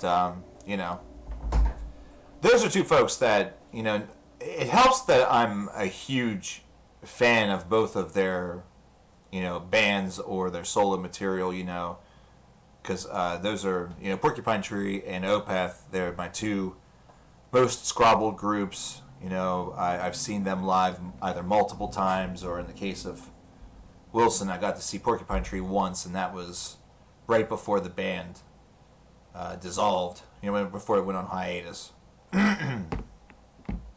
So that was a thrill for me. And plus, it also exposed me to their opener, which was a band called Big Elf, and they were awesome. So, you can't really go wrong with that. Oh, you know what? I can just go over here with this next song. But anyway, I'm going to take a short break, ladies and gents, while this next song plays. The only reason why I wanted to do that is because I've already had the pleasure of hearing it. There are probably always, or there's probably plenty of others that I admire. I love Bobby Blitz from Overkill. For a long time, I was a big fan of Dave Mustaine, and then sort of the religious and the conservative angles and things like that started to come out, and he became one of the sort of original artists to put their foot in their mouth more than doing something that's positive with the foot. Bruce Dickinson. Bruce Dickinson legitimately is a hero that you can look up to. Look at all the things that he's done with his life, all the while being a part of, one of the most important heavy metal bands of all time. He's the ultimate showcase that you can be multidimensional. You don't have to be unilateral. You don't have to be static with just one thing that you love.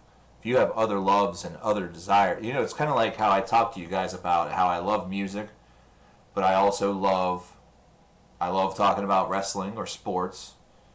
I also have a lot of interests on the outside. I've thought about writing novels. I've thought about this or thought about that or these different ideas. You don't have to just be all about one thing. And there you go. He's already, he's a cancer survivor as well. But anyway, this next track, like I said, I am familiar with it considering I've already listened to it. S&M 2 has just been released.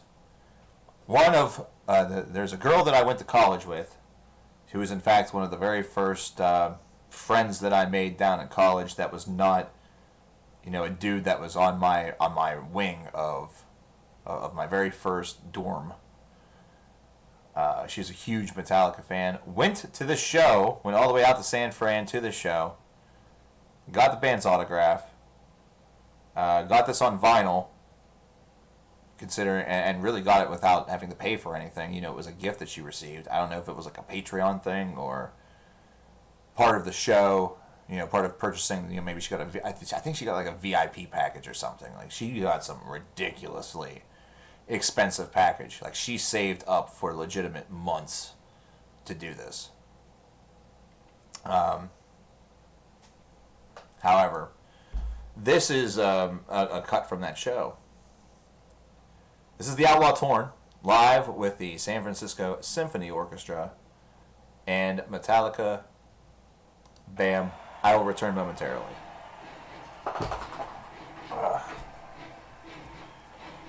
As if I was going to even be able to stand, because, wow. Standing is hard.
almost died. Hey! Metallica playing wrong songs!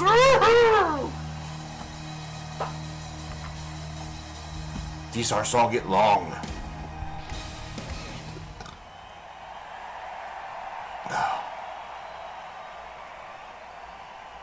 This our song, it's long.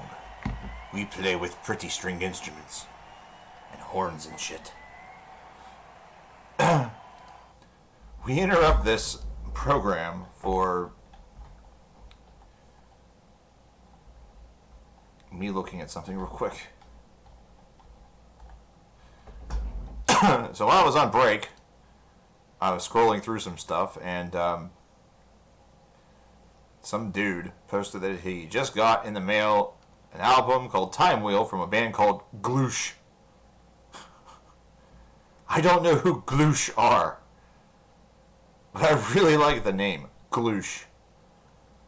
So, let's find out if Gloosh is worth hearing. The song's called Time Wheel from Time Wheel by Gloosh.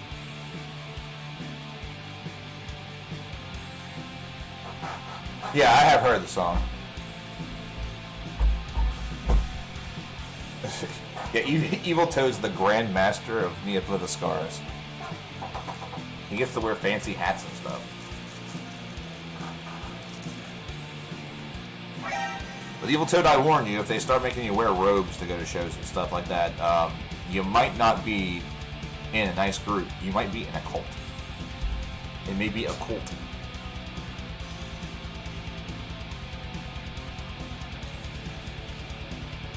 When Meatbun says, "I'll be back," I get scared.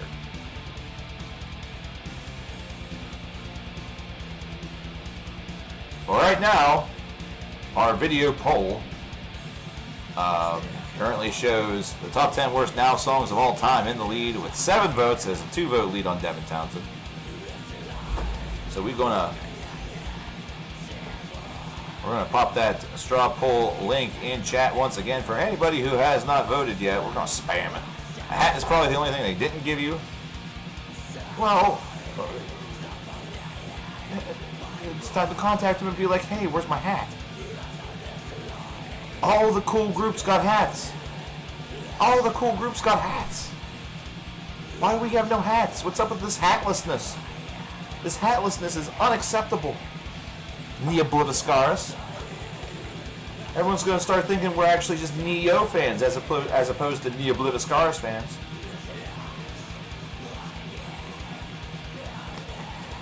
What's going on, Tanner? How goes it in the hose it? Hey, Tanner, vote in this poll. Hey, Tanner, vote in this poll. Hey, Tanner, vote in this poll. Please, thanks. Please, thanks. Spick spot.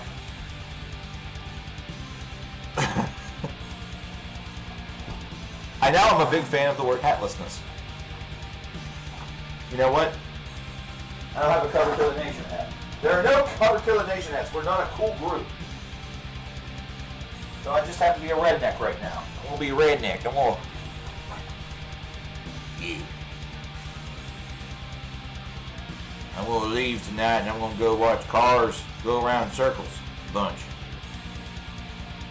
You know, the funny part about that is it's true. It's exactly what I'm gonna do. I'm gonna go watch race from Daytona. My uncle's gonna be down there. He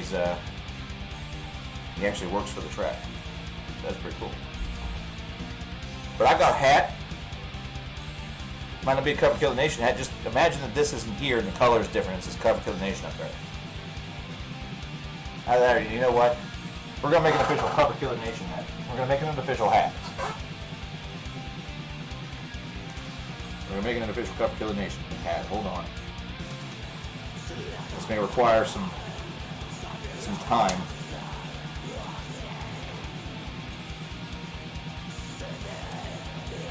I don't even know what that all means.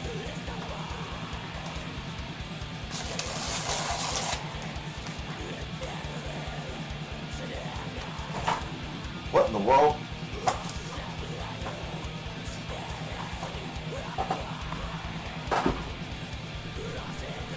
Well, no. Trying to kamikaze your way in here is about what we want to do.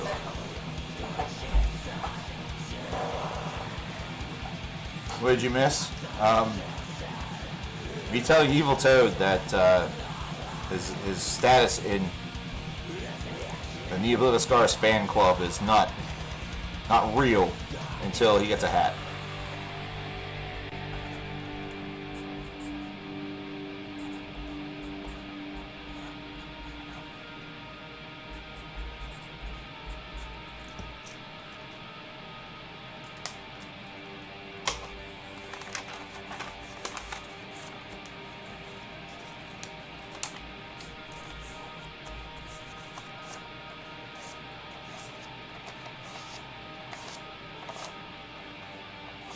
You voted? He's talking about in the poll. We don't have the Electoral College in this poll. This poll is simple democracy. It's just you go over to the link and you vote. It's simple.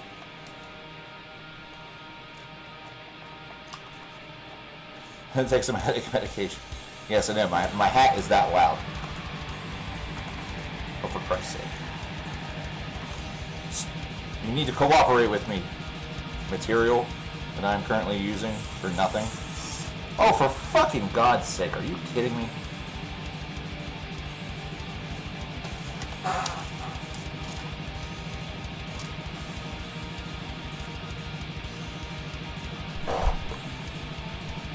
I thought that was a hair tie. Oh, Christ on a cracker. Gum band.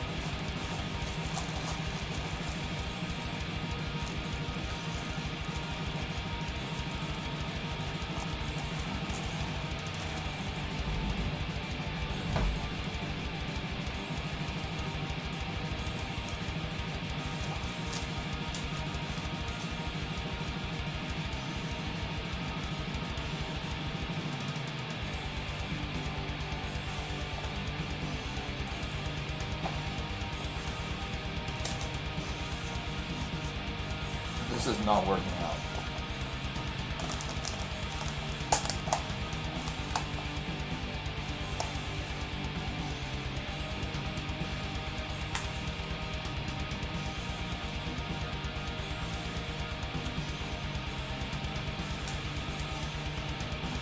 How does this look? Probably looks retarded. There we go. See, I have hats now. I have hats now.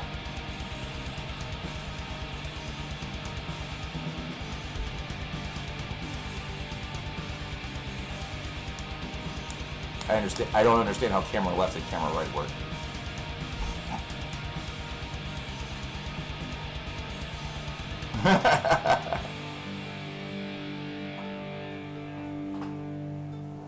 You know what? That song was pretty good.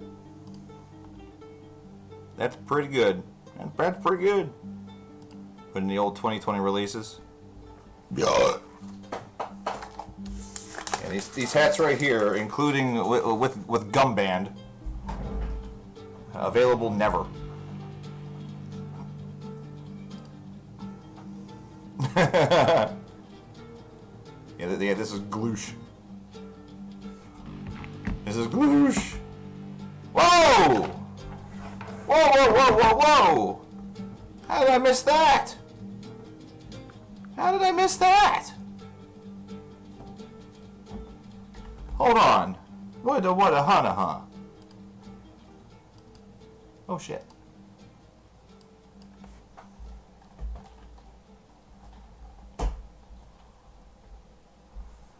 Spectral Lore Mare Continuum here. With Pluto Part 2, the Astral Bridge.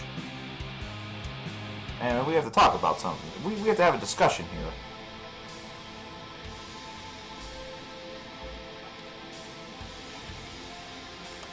Oh, so that can't be around my actual head. That's going to be bad. It needs to be around the actual hat.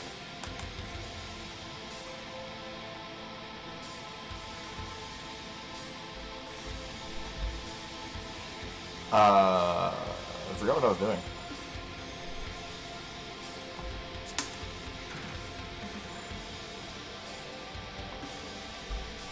Gloosh.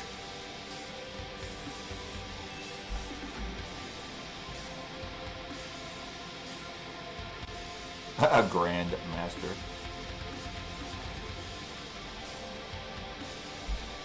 Anyway, what am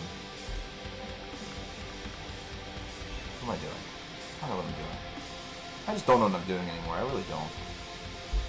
It's made a hat out of paper and a gum band.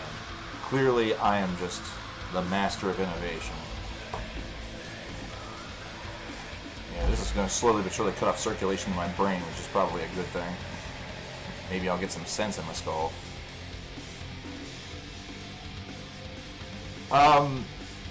We do have something to talk about, though.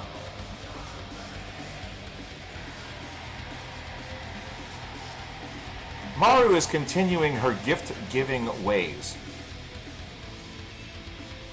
She is continuing her gift-giving ways. She sends a $100 donation, says, so now I'm done and broke for at least this month.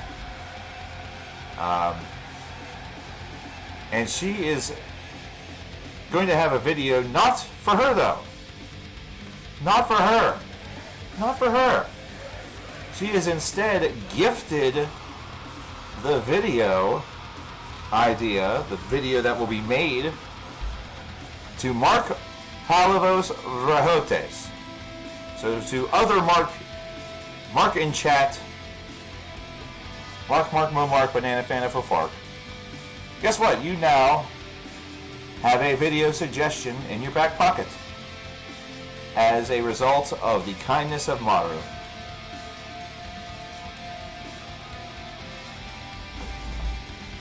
Who has literally passed it forward now on 3 different occasions after being the original person to receive a gift through deference. So we now have to make an addition. We now have to make an addition. Oh my gosh.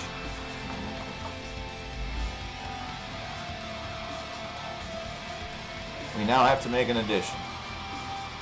We must go to this right here and make that 18 into a 19. Now 19 videos have been funded. 19! We're almost at 20. This is week 1, mind you. Folks are insane, and I love it.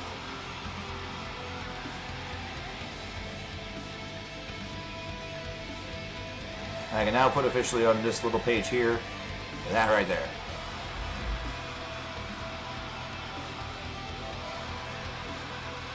And we can put that back the way it was.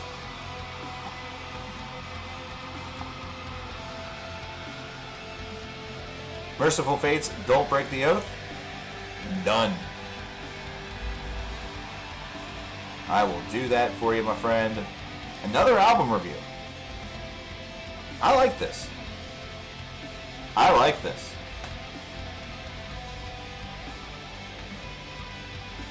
I think this clearly shows what you guys have missed the most from the channel. And that, to me, is... it's a little bit... Uh-oh. Oh, no, there went my hat. I killed my hat. Oh, well. I should probably just get, like, tape. That would probably be a lot safer and wouldn't almost kill me. That's starting to hurt a little bit. I need to get my non-existent secretary on that. Yeah, because I'm not going to be able to just... What warning, hat may cause brain damage.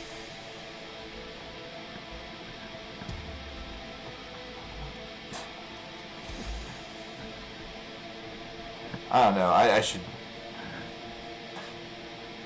As much as I kind of want to make just a hat that just has this on it, including like the piece of paper background,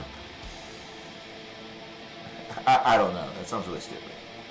It sounds really, really stupid, but it might actually get over.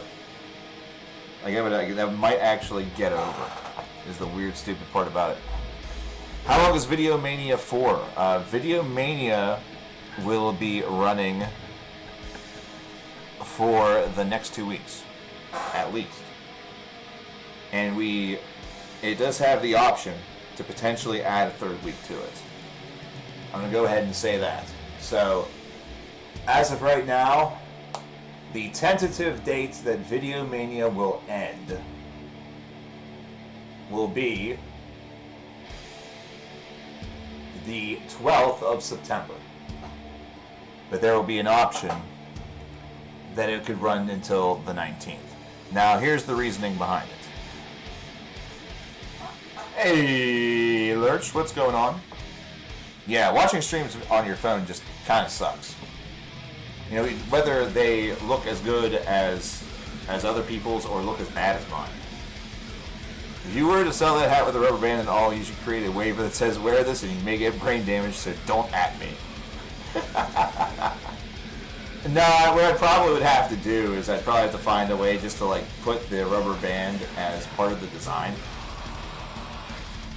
It'd be really cool if you could do designs for the whole hat, you know what I mean? Like, and have the rubber band like superimposed as part of that little piece of paper and all around the hat, where it's not an actual rubber band, you know what I'm saying? You can't even hear the music. Can you hear it now?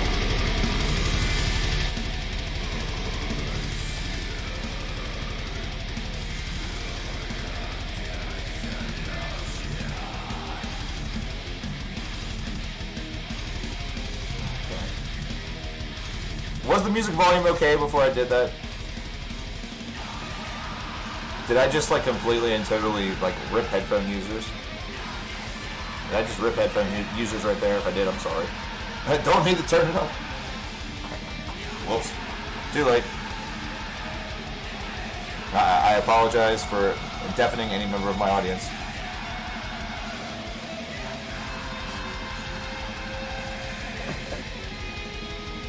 I apologize, Mario. I apologize. It was fine before? Yeah, I have it back to that level now. I have it back to that level now.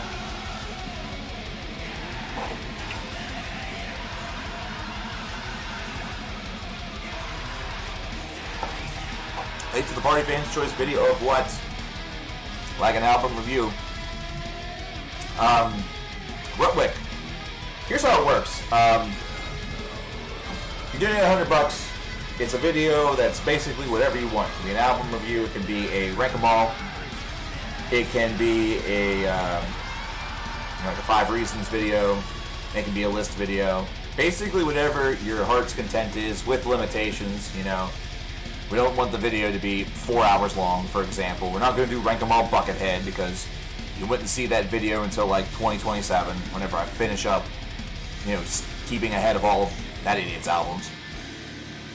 You know what I'm saying? But yeah, it doesn't have to be an album review. If you want it to be an album review, it absolutely can be. In fact, for most of the videos that have been funded so far, they are. Now, if you can't do $100, that's fine. Donate what you can. You know, you can request a song with that. You know, $1 per minute. But what happens is that everybody who gets a donation in that funds a $100 video.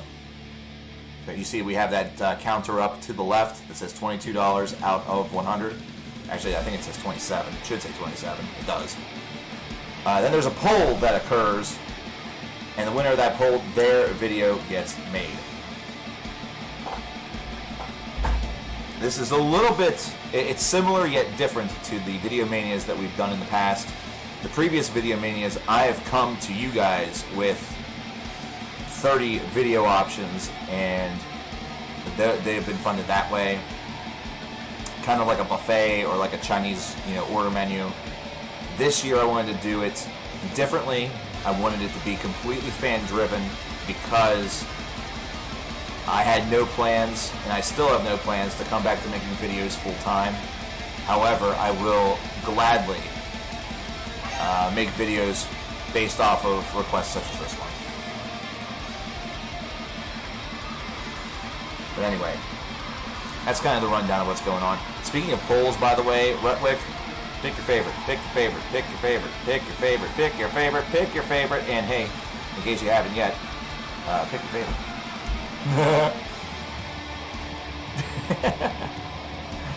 I love spamming my own chat. It makes me happy. It makes me happy. Any of you guys watch gambling streamers? You guys watch gambling streamers? Hey, we've got 24 people that have voted right now on this poll. Right now in the lead with 9 votes, the top 10 worst now songs of all time. That's going to be within limitations. It's going to be based off the ones I've actually, heard. Ranking Ball Devin Townsend is Numero Dos with 6 votes. That's a hell of a good sounding video. 4 votes, we have Empire Bathtub with Looney Moons, an album review of that album. By the way, that's terrific. I know a lot of you probably have not heard it yet. You should listen to it. It's really good. And one of the dudes from the band has been in this chat before. He's like done stuff. 4 votes, tied with that. Blood on the Dance Floor review. Talk about Blood on the Dance Floor again. I believe Davey Vanity, before that video gets arrested, and I can just make a video yelling, I told you so 7 times. I've told you since 2013, 2014, 2016, 2017. I told you so! And in last place, because 1 is the loneliest number, with 1 vote, we have a Diabara discography review. Many of you don't know what Diabara is, probably, and that's probably for the best. That is probably for the best, might I say. I say. There's a little bug in here. He's a little bugging me. What in the world? We have another one. We have another one.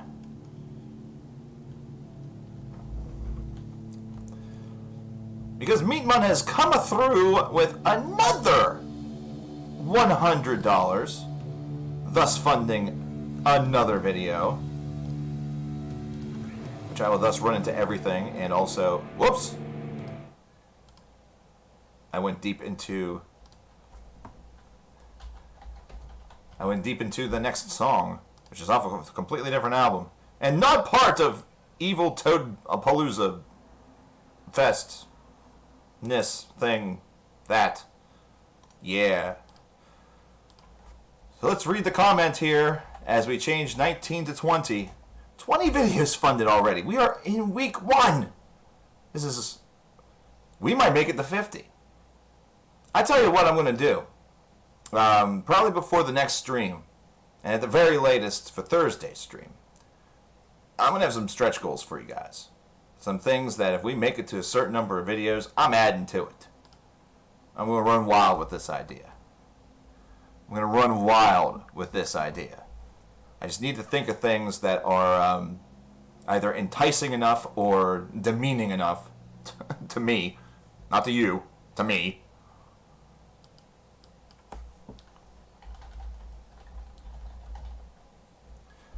To be very good options for that. I don't want to rip you all off. Ripping you all off is the last thing I want to do. Among the Shadows and Stones by Trivium up next, in Evil Toad of La Palooza. He just had a cheat call from New Jersey. Oh my. How is Meatman doing this? Is he Jesus? If we reach 50, you'll do striptease number 2? Yeah. I think I have to. I think basically I just need to do that the next time Svetlana is in here. And I have to be wearing like a 2-piece bikini, or else she may come and murder me. There might be murder involved. I don't know. Anyway, Meatman delivers us with this information.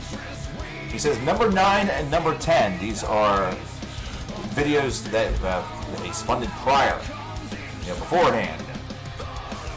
Number 9 and 10. This is from back in the day, whenever. This was just a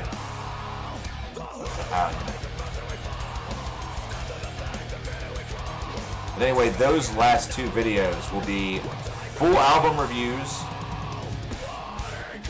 for Atonement is Nigh and Illuminate the Path by an Abstract Illusion.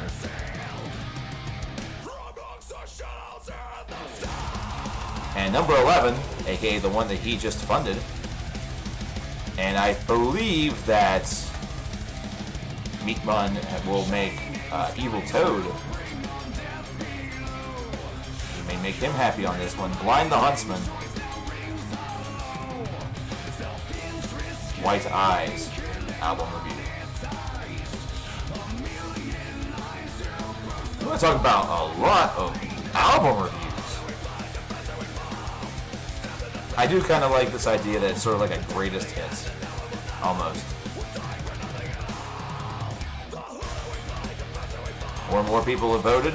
Worst Now songs of all time, still in the lead by 2. It's total of 10 votes. It's hit double digits, folks. A vote for every song that would be on that list. Break 'Em All Devin Townsend is second with 8 votes. Blood on the Dance Floor has 5 votes. It's pulled ahead of Vampire Bathtub, Looney Moon's album review. And Diabar discography is still lonely at the bottom with a single solitary vote.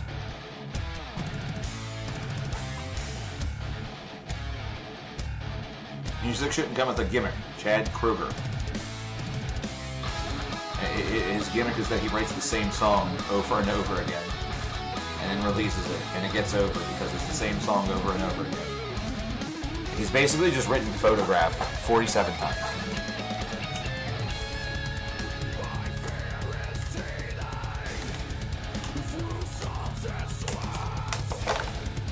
That vote is you? I'm not surprised.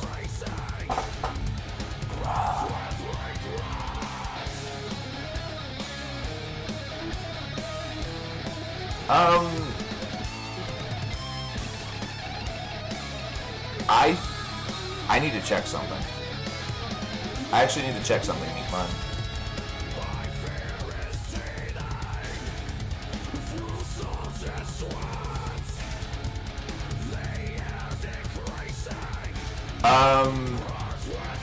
Meat Man.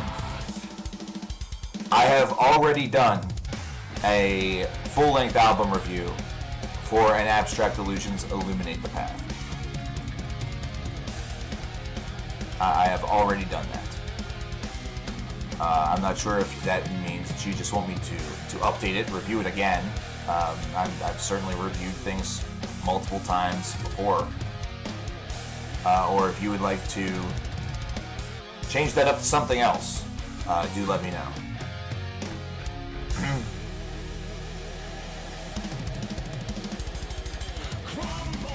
As much as I would love to ask you for verification on that Evil Toad, I kind of just like the joke. I kind of just like the joke, even if it's not true. He says, give it the PlayStation Metalhead. Oh boy! Alright, that's what we're going to do. So, Illuminate the Path has already been done. So, PlayStation Metalhead, congratulations. Meatman has deferred you a video.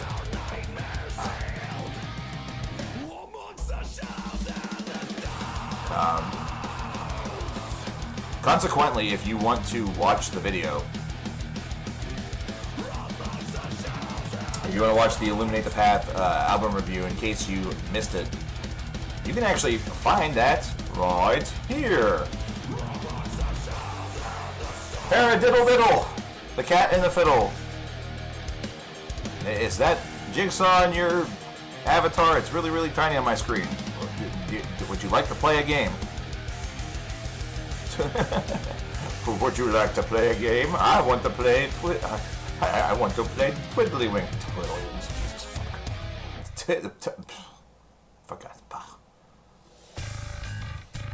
I can't put words together into phrases and sentences without dying, apparently.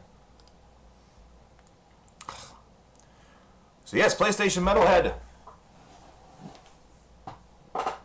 Whatever your idea is, suck it to me, my friend. Suck it to me.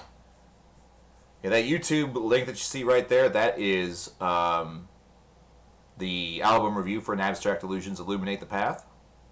So you can scope that out and give it a bunch more views than it's got. It's got like 2,000. You can share that with all your friends. I mean, you don't really have to share it with the band. I'm pretty sure they've already seen it.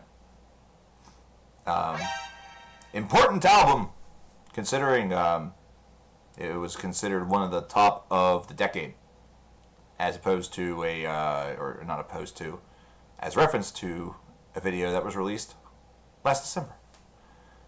Neffy Valenzuela, what's going on, my friend? I like saying your last name. It reminds me of Fernando Valenzuela, even if there's no actual reference. You like Corey Taylor's new solo material? It's aight. I haven't heard all of it yet. I've only heard a couple of tracks, and you know.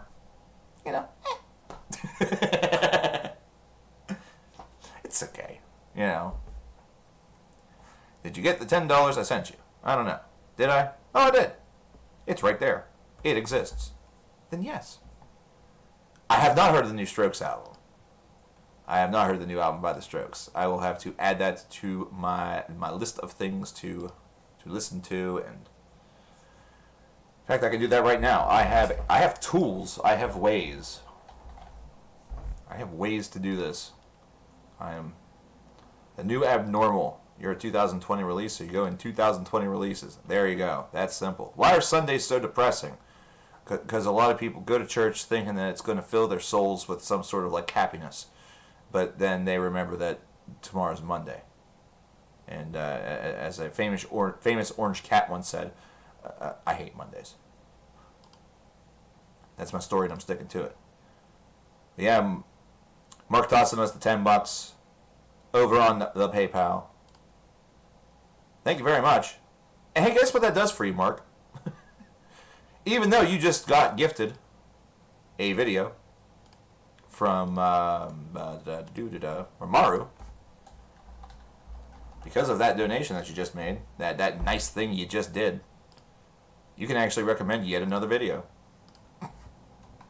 for a poll for, at this point, it's going to be video number 21, though by the time this generosity ends, it might be video number 26.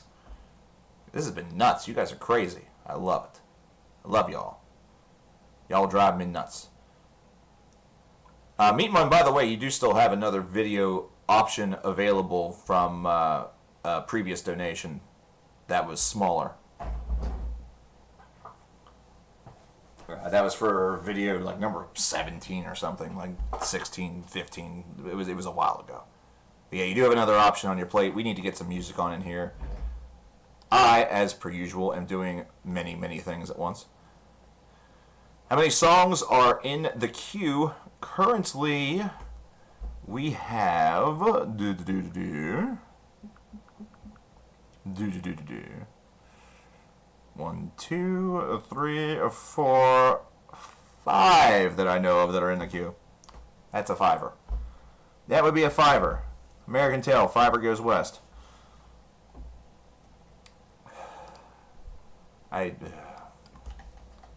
Caligula's horse is up next. Caligula's horse up next with The Ascent, I believe. Yes, that's what it is. Very good. I had to check. Wasn't sure. This is off of their brand new album, in case you didn't know. This album's entitled Rise Radiant. It's pretty good. It's up there. But I listen to metal, or am I open to different genres? I am very open to other genres. I am very open to other genres. Other genres be good. I like it. I like exploring music. Manoj says, what is your view on the new Haken album? How would you rate it among the rest of their discography? Here's the thing. I like the album a good bit. Virus is a top 20 album easily, in my opinion. It's right there in the hunt. The Mountain is going to be a really hard album, I think, for them to ever top. It's just going to be very, very difficult. That album just hits.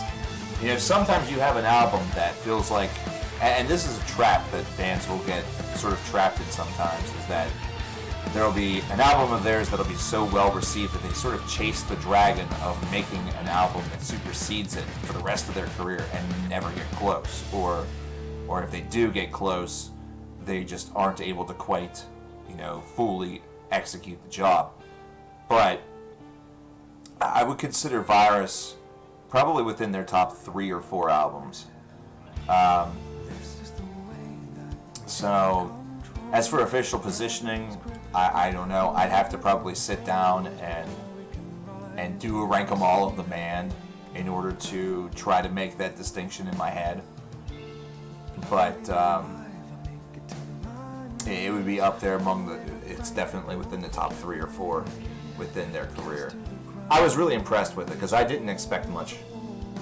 I honestly was not looking forward to Virus with maybe some of the same excitement as some of my fellow friends.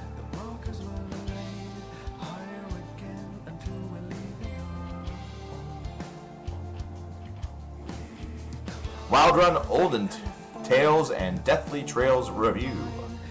Nicely stated. Alright, we're going to get that on there. I keep opening the wrong stupid thing. I do that all the time. I do this all the time. Okay, for that video, we just need to gain options from Nazrin and Justin Neely. So I'll reply to him in the email and let him know that he does have one idea that is sort of out there on the table. Lurch, we need to get Andy's ass in here. I don't think did he give an idea in the Facebook chat that I missed? Because I was like scanning and looking and I saw nothing. I saw nothing. Nada. And I still haven't seen Cameron Crawford, David Whelan, or Opus the Fox again, sadly, so we may have to if we don't see him again by the end of the marathon, we don't see him again for 2 weeks or whatever, then, well, that might be a 3-horse race. That might not be a very competitive race.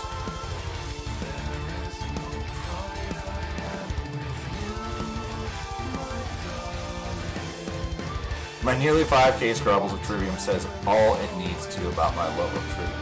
And I really wish... I really, really wish that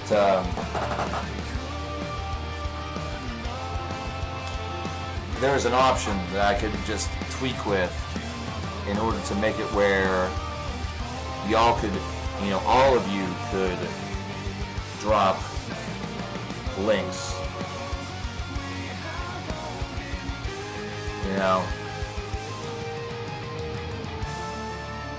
I do kind of wish that could happen. But it sadly cannot. And the reason why is that I would actually suggest that we have a moment where everybody drops their Last FM information if you happen to have a Last FM. But I will do you all the one solid of giving you mine. That Last FM right there, by the way, that is where I take the RNG game from the number of artists that are right on there. So if you're unaware of what the RNG game is, if you make a donation and you want a recommendation as opposed to having music played or just doing it out of the kindness of your soul, then what you can do is you can say, I want to play the RNG game, and for every dollar, what I will do is I will spin a random number generator, get a number, and go to the associated artist on my Last FM profile. Out of those 4,263 currently, actually it might be a higher number, I haven't refreshed that in a bit.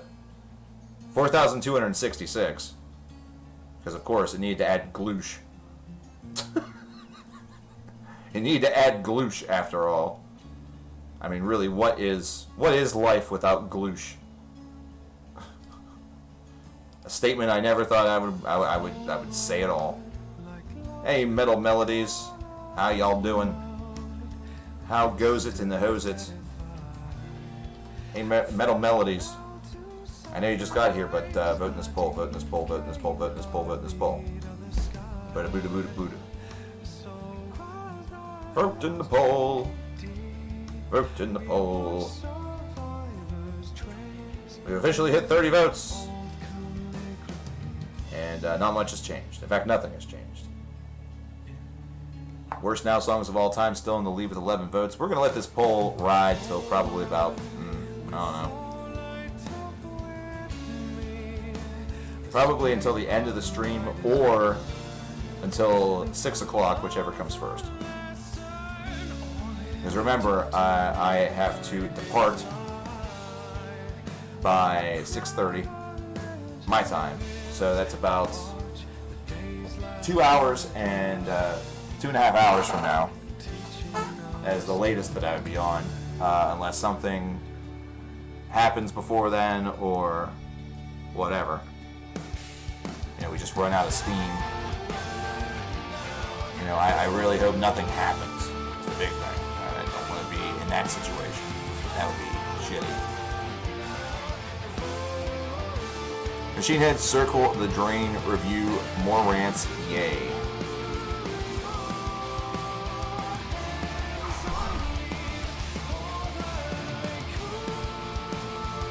Okie dokie.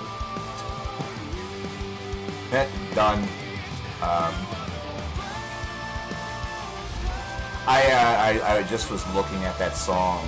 I believe it was either this morning or from yesterday on Spotify whenever I was outside. Because man, whenever I say I listen to music pretty much anywhere I'm at, if I can, it's true. If I'm outside, I'm usually listening to something. If I'm in here, I'm listening to something. If I'm in the car, I'm listening to something. Pretty much the only reprieve I usually get is if I'm in another place or, hanging out at someone else's house or at my parents' place. You know what I'm saying? Thoughts on Fear Factory? I wish they would stop arguing and release Monolith. I would not expect that to happen, period.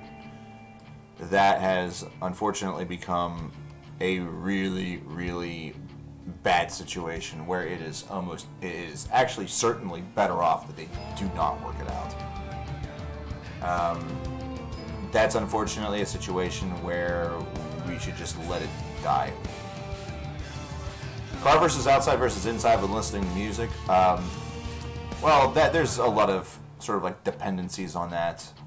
With the car, I have a CD player, or I can use, Spotify on my phone if I wanted to. I prefer CDs because I have them, for one, and for two, it's a lot less to fiddle with. I don't like to fiddle around with that stuff much while I'm driving. It's very unsafe. So I like to just put something in, and whether or not I want to listen to it or not, I'm stuck with it for a little while. You know what I mean, brother? Like, just as a safety measure. Comparative to outside and inside, I'm an inside guy only because the speaker system I have in here is better than any USB or Bluetooth speaker that I've ever had outside. I've had a couple of Bluetooth speakers that have been pretty nice, but they've only worked in the capacity where you almost have to be right in front of it, or it's actually better off to be a little bit underneath of it. I listen to Toby Driver. I'm friends with Toby Driver on Facebook, my dude. Oh man, Toby and I, we don't really go way back. It's not like we're close or even friends. But yeah, I've listened to Toby's material for a long time. From Modeling the Well to KO Dot to his solo work. I haven't listened to a lot of the other associated projects that he's been a part of. There is a lot that's out there. His solo work like Madonna Horror and stuff like that can sometimes be quite challenging. Other times feels like it's aiming to be a little more conventional. Toby likes to try anything that he feels really impassionate about whenever that time comes, Toby's a great guy. That's one thing I can confirm. He's a super solid gentleman. He has asked for, advice, or, not really advice, but more like just opinions. And quite frankly, I love giving him anything that I can give, considering he's given me a lot with his music. So if I'm able to help him maybe make a decision of doing modeling reissues on vinyl, or, different ways that maybe he should market some of his stuff over on his Bandcamp page, this or that. He's not going to call on me by name, for example, to review his stuff. But if he found out that I did, he would be very cordial to me about that. Same with Greg Massey from formerly of Modelin and of KO Dot, and had his own project entitled Balasay. In fact, he sent me a copy of A Time for Rust by Balasay to review back whenever the channel was just known as Cover Killer. So that video is unfortunately long gone. But he's also another very nice guy. Here's the Adorned Fathomless creation by Oceans of Slumber.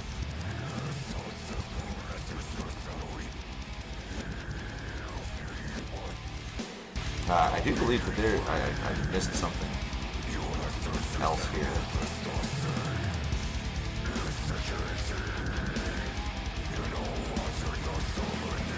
Oh! We have Meat Mun dropping $1. He wants to give everybody an example of what the RNG project is all about.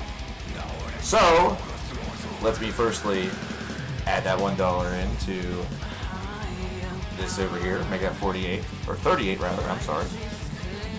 So, you can't see it on the screen. That's the one bad part about it. I need to work on a scene for that. But anyway, I go over here, I'm going to open up a new tab on my computer, I'm going to type in random number generator. Random number generator, there we go. So my minimum thread is 1, my maximum is 4,266. 4266, there we go. I click generate. And what will happen whenever I hit the word, or the word generate, is that it's going to give me a number. You know, in this case the number is 1844. So then I go over to my artist, I click on that, and down below number 50 it says jump to position. I put 1844, click go, and the band that comes up is Sacrilege.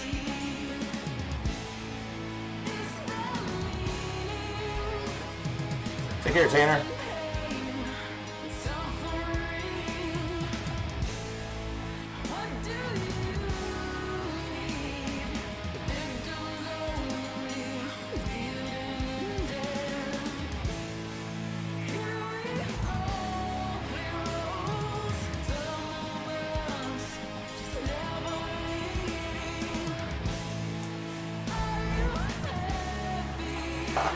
Be cool if I could build a little bot that could do that for me.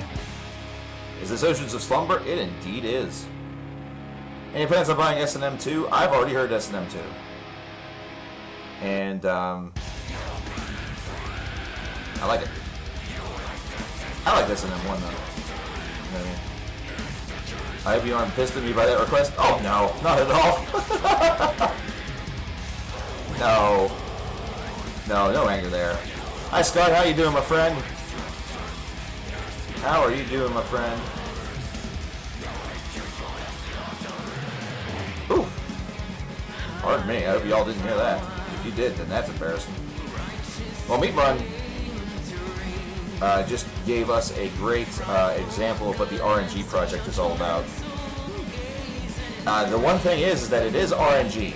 If you don't know what RNG is, maybe you've heard it in speedruns and never totally understood. It's a random number generator. So, among all 4,266 or whatever the number ends up being, because the number actually gets bigger with every new artist that I scrabble, you know. So if I haven't listened to something in the past or whatever it might be,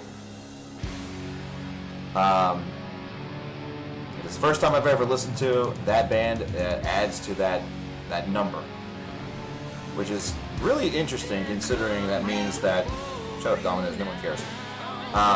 It means that a lot of artists have probably never been scrabbled that I've actually heard. Because of course there were 6.5 years where I did not scrabble anything. I was off of Last FM. But anyway,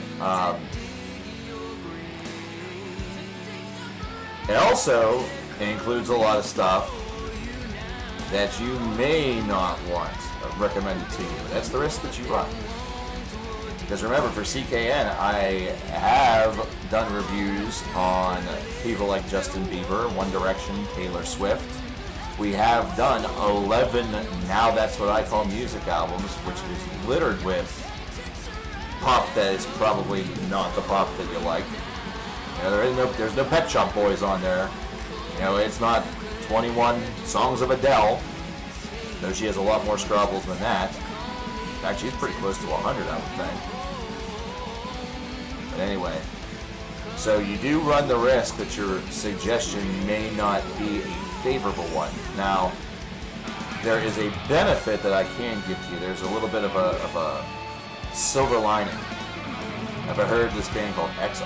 No, I have not, Rutwick. I'll have to check them out. You have a friend who's in the punk rock. I played him some metal last night and he complained about the growling vocals. Do you have any advice for breaking someone into that style slowly? Opeth. Or any band where growling vocals happens every once in a while. You know, look among your collection. You know, either that. You know, there are some folks that will just never get into that style. And my reply to that would be, hey, just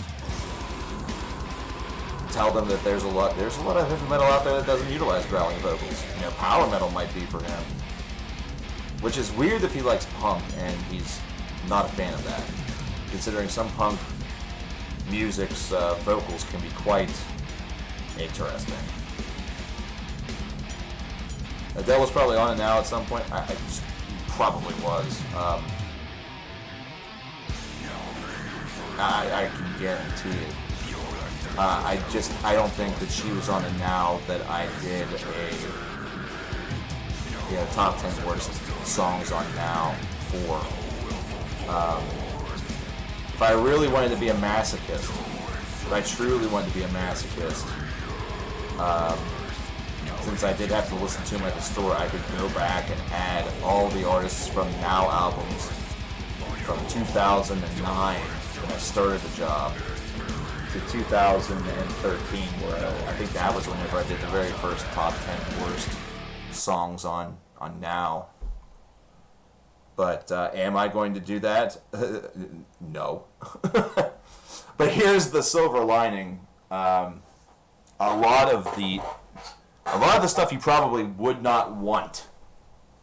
You know, that type of pop or hip hop or whatever, which there's a lot of great hip hop out there, guys. So even if I do recommend that you scope out some stuff that you have no knowledge of.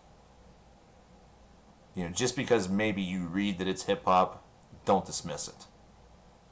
Chances are, if it's something that has more than 3 plays, I listen to it for a reason or with intention. But as was really stated right there, if those artists usually live within the 1 or 2 scrubble, 1 or 2 plays, in that sort of hotel or universe. Meaning that you only really have to concern yourself with maybe getting one of those options if you get a number that's kind of like from 3,000 to 4,266. Sort of the higher the number, the better the opportunity is that you're going to get something that perhaps you don't like. And if it's a name that you already know and you don't like, I will offer 1 reroll. But it has to be because it's something unfortunate like that. You know, it's not like if I roll Oceans of Slumber, for example, you can't just be like, oh, reroll. Because the RNG project does one other thing. It's not always a suggestion of something new for you to listen to. It is also a suggestion of something that maybe you should revisit or listen to this evening or after the stream is over or tomorrow. You know, it's a way to not only discover something new if it happens to truly be new, but it's a way to also rediscover something that maybe you've listened to a long time ago and haven't given any attention to in a while. Have I listened to Warporn Industries? Not yet. Add every song you've listened to out in a grocery or convenience store. You know, if I hear something that's very distinct that I know, I do that. I actually do. The problem I'm running into is that I don't hear stuff clearly enough in stores these days. to really be able to do that very often. That is the problem I've run into in years past. And there's actually a good reason for it. And that is simply that many years ago, my favorite time to shop, my very favorite time to shop was like at 2 in the morning. I loved to go out at like 2 a.m. and that's whenever I got all my stuff. And the reason for that was very simple. First of all, you can have the best conversations with workers at 2 in the morning because they don't have other shit to do. Like, they're literally trapped behind that register begging for human interaction or something that's not going to, put them to sleep. Because that's probably what they would rather be doing. So you could actually have much better conversations in doing, by going at 2 in the morning than if you go at, say, 3 in the afternoon. And second of all, you can get your stuff quickly and leave very quickly. There's not a lot of people that you're going to run into or that's going to clog up the aisles or, queue up the lines or whatever. And third of all, you can hear the music they're playing on the speakers clearly and distinctly. And sometimes those stores have real good taste. Are they going to be playing any sort of like death metal or anything like that? No. But they're going to play probably bouncy and happy 80s, new wave music that's pretty neat. Some of them play 90s grunge or 90s alternative rock. You'll every so often hear that nice 70s, that 70s ballad, or maybe you'll hear a little Bee Gees. Maybe they'll play Staying Alive because they want their freaking workers to stay alive at that ungodly hour. You're not gonna hear them play, crooners from the 1950s. You know what I mean?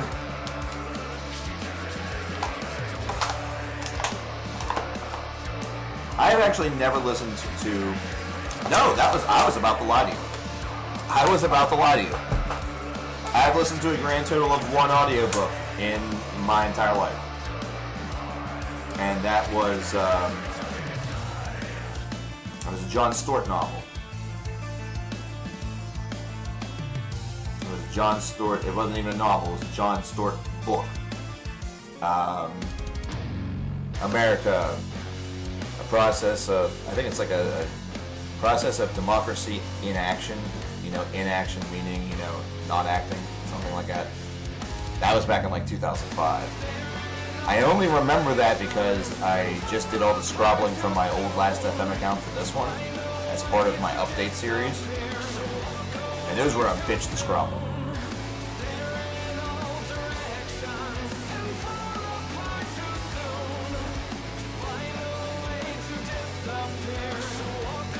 Yeah, this is Death Comes in Reverse by Black Crown Initiate.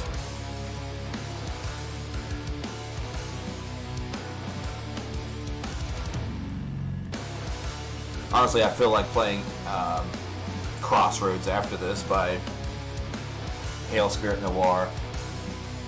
This is apparently the year of reverse, considering there's this song by BCI, and then the name of the new Hail Spirit Noir album is Eaten in Reverse. Which is, oh my gosh. I love that album. I don't give a hot damn if anybody else loves that album as much as I do. I really don't. Y'all can just suffer without that glory in your life. But, man, I love that disc so much. It's awesome. If there's hip-hop artists that you want me to check out, I will, but as far as other genres, I'm more the classic one offer. Are you,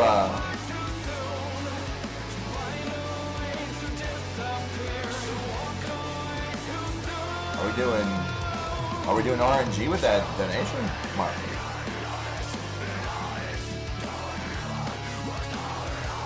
I can probably do that. I can do a couple RNGs for you, dude.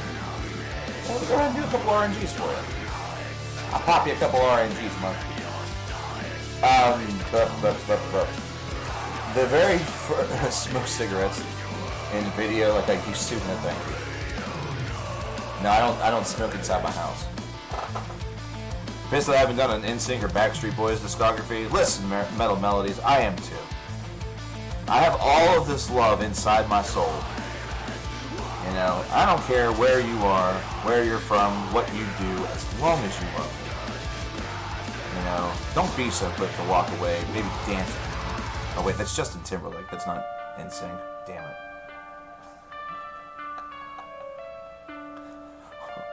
Huh? Can't believe that Cover Killer Nation hasn't talked about New Kids on the Block. You didn't hear what I just asked you? You want to do a couple of the RNG recommendations?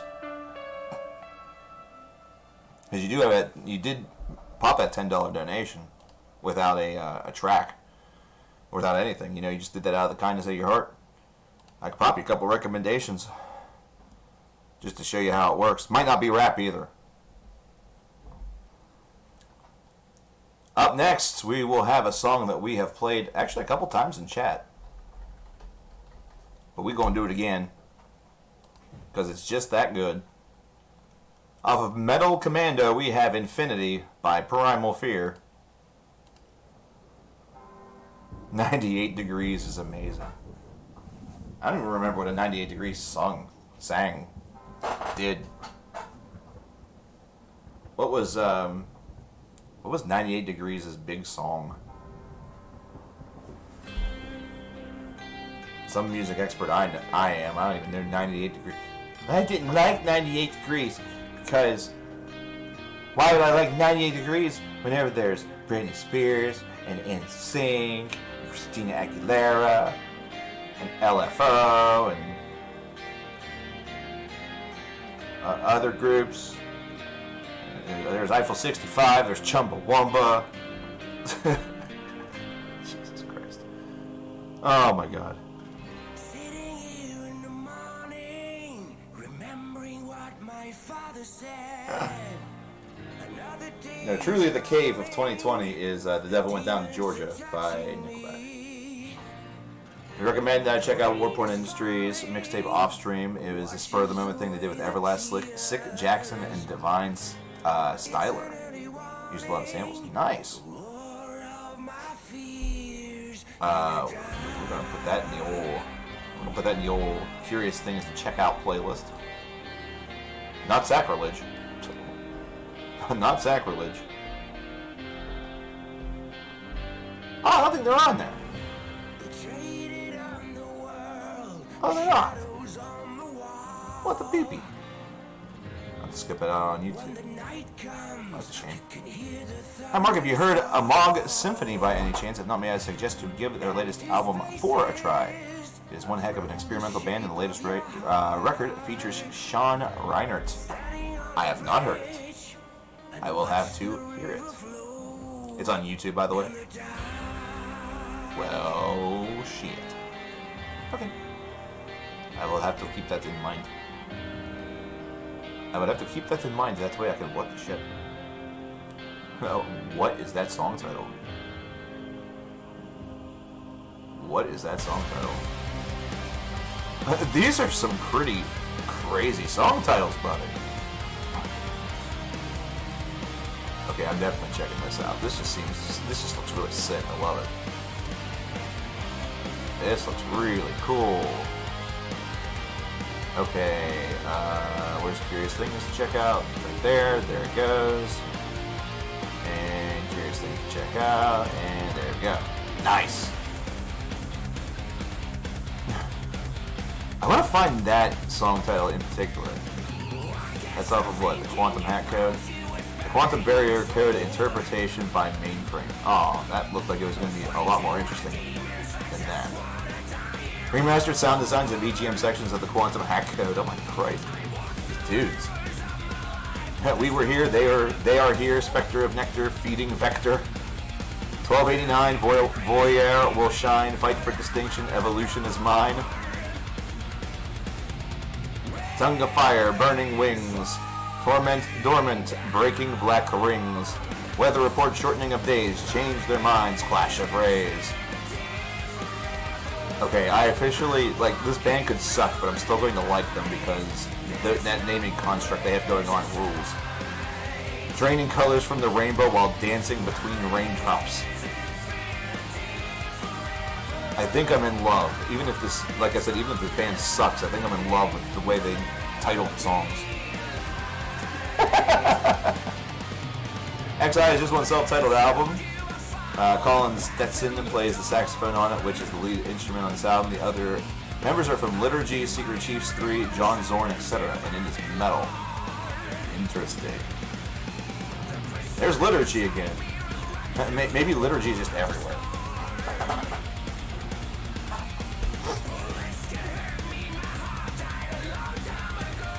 My lord. That is crazy. That is crazy.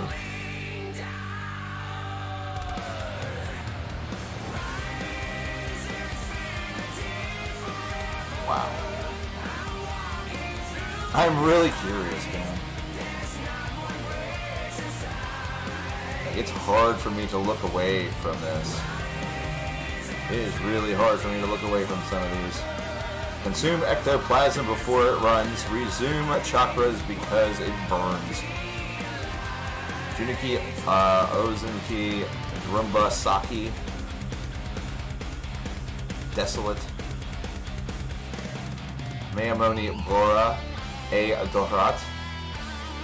I'm probably just slaughtering some of these song titles. And if I am, I apologize. Where are these guys from? Where is Amog Symphony from? I want to know. And if you did say so, I apologize.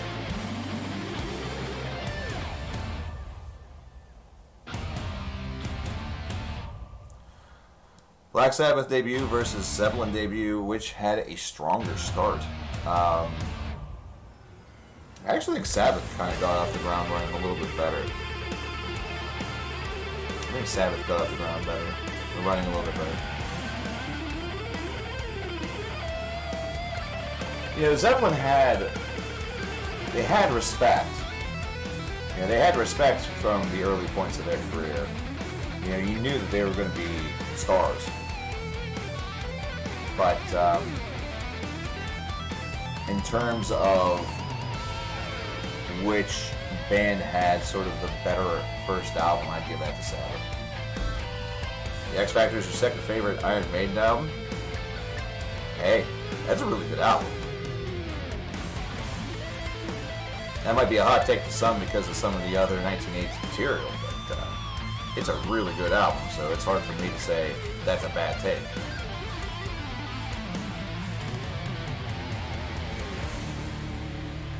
When's the last time you had to use the restroom really bad and you almost didn't make it, but you found a toilet and sat down just in time? Oh, dude. That feels like it happens every day anymore. That feels like it happens every day anymore. Any Monday by Sabbath. It's alright. By the way, vote in that straw poll if you haven't already. Vote in that straw poll. Vote the poll in case you haven't. Dude, it feels like that happens all the time these days. Like, I'll be outside. I'll give you a perfect example. I'll be outside. You know, my stomach will have been fine prior to me going outside. And this especially happens in the morning. I go out there, and I just smoke a cigarette. You know, I just lit it up. You know, I'm maybe like 30 seconds into the experience. And all of a sudden, my stomach gets turned into knots. You know, it just decides, like, it finally wakes up is what it is. You know, because I always smoke, you know, right after I wake up. You know, it's a sign of true addiction. So.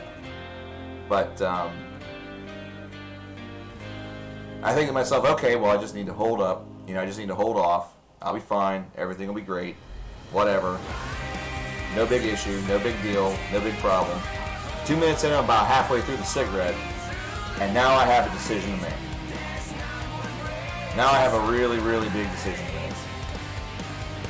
It's whether or not I'm going to stay out and finish the cigarette, because I don't want to waste, 20 cents or whatever it is per cigarette, which is an increase from what it used to be, majorly. So, those are important dimes in my life. Or if I'm going to abandon it and go inside and take care of the problem. But of course, at this stage, it's still not dire to the point where if I don't go in and take care of the problem, it's not going to feel like I'm going to have to do some very, very terrible things, such as, bury a pair of pants in my backyard, or just, clean up a very, very large mess on my front porch for the whole entire world to see. But right whenever you get to like that last couple of puffs, two things happen. Firstly, the situation gets extremely dire to the point where it feels like the entire bottom part of your waist has expanded by about 2 miles. All of a sudden you've gone from, 200 pounds to 476 pounds, all in your midsection. And you're afraid to do anything. You're afraid to fart. You're afraid to, shift in your chair a little bit. You're afraid to, move forward or backward because you feel like the slightest move is going to create a dangerous and potentially life-threatening situation. And also, the last 3 hits of that cigarette, or last 2, they feel endless. To the point where finally you just throw it onto the ground and stomp it out. You open up your front door and you run to the restroom.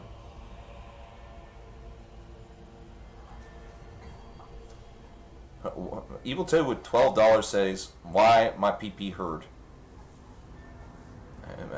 Mark with $12 says, "Hey, why wasn't that on paper?"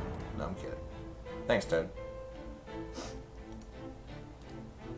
Hey, Toad, you can make a suggestion now for the thingy ding. For a video. You can suggest one. It'll be part of a poll that will happen in the future. In the future.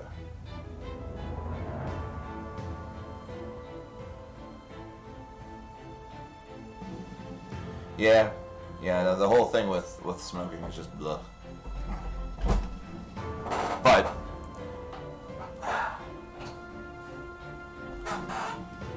I'm just starting to get into a position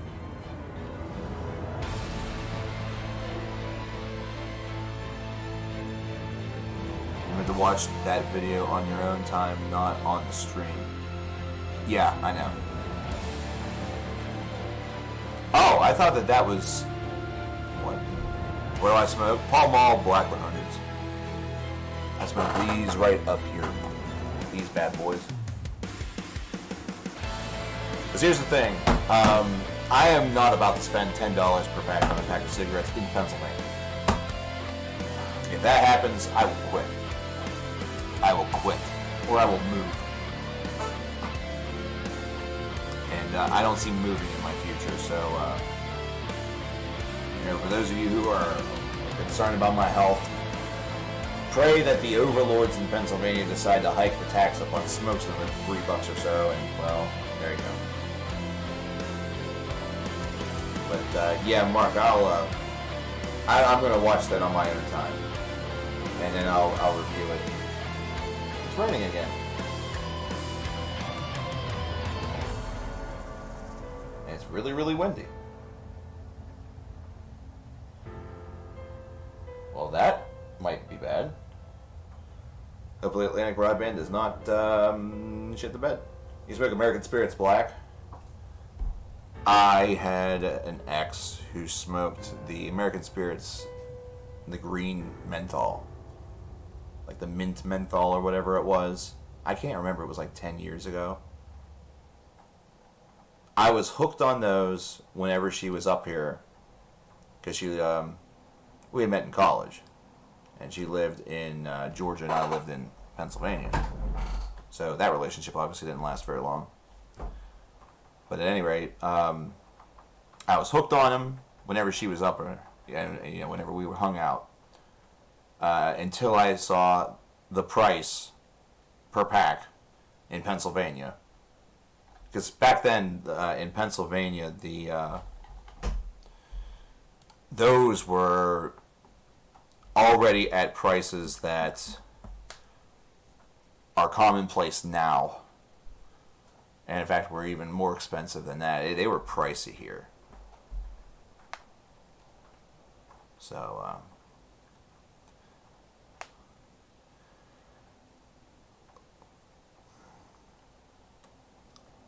last up on the queue, we have Breathe by Aaliyah.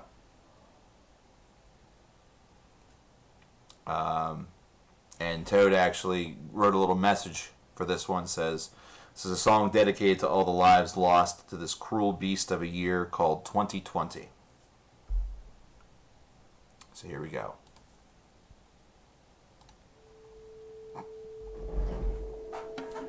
You think that Ron Jarzombek and Dan Swano should get more recognition than they get in the metal scene?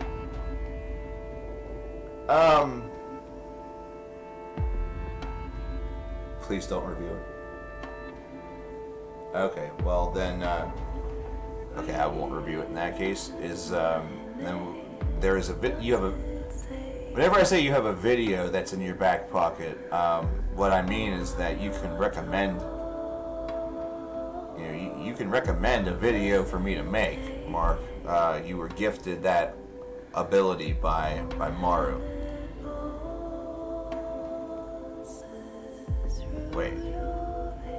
Wait, you already did Don't Break the Oath. What the hell am I talking about? Hold on, I'm stupid. I'm ridiculous. I'm retarded. What's happening? I'm confused. Don't pay attention to me. I'm really stupid right now.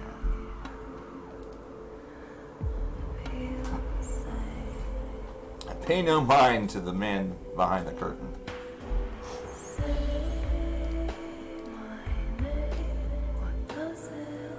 Pay no mind to the man behind the curtain. I am lost. I have lost. I need to find my way home. I need to find Mommy's car. Love it if I made at least one video a month and still streamed.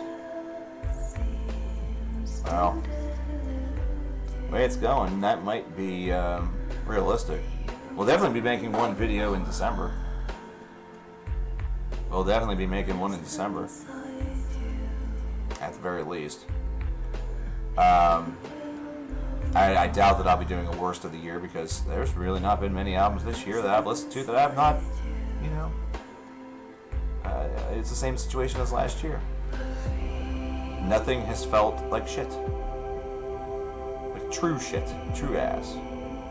Mostly because a lot of the stuff that I know I'm not going to like, or feel like I'm not going to like, I just avoid.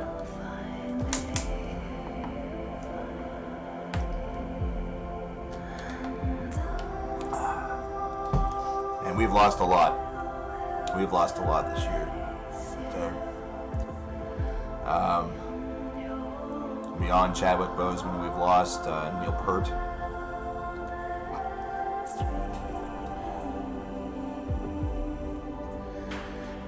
There's been a lot of people to say goodbye to this year, including 170,000 plus people just like you and I here in the United States of America, close to 1 million worldwide, from a terrible disease, a terrible virus. That's why whenever folks say that COVID is a hoax, I kind of just laugh at them.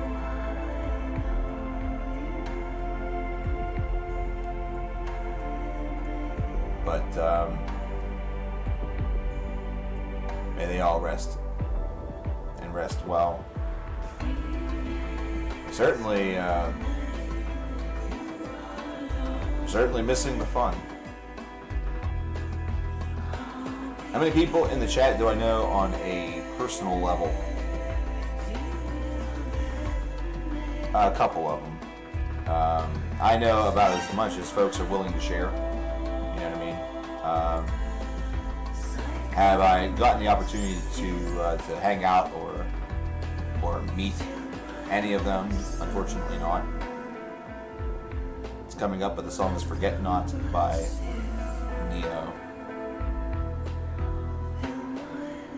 I had a feeling that was going on. 12 by Meat Run. Waiting to hear Forget Not by Neo Scars.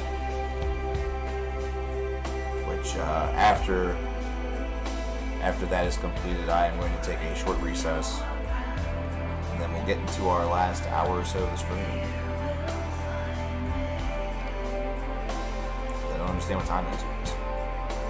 I don't understand what time it is. Meatman, Evil Toad, Maru.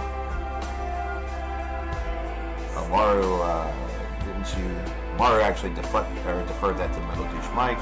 Metal Douche Mike, you have another video idea in your back pocket from Maru. I remember that from earlier. Barbarians Are Us, if you're still in chats. You have the option to suggest a video idea. Evil Toad, Meatman, you know the drill. You've been here before. In fact, you've been here a lot. Can I also read the PayPal dono? I certainly can. I'm awaiting that to come up. AKA, I got logged out. Which sucks.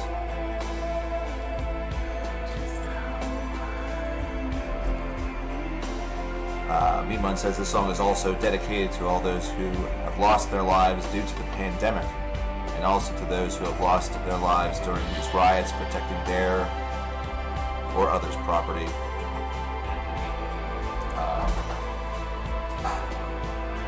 In many ways, I gotta say, to add that, I have to add those who have lost their lives and that have actually caused and sparked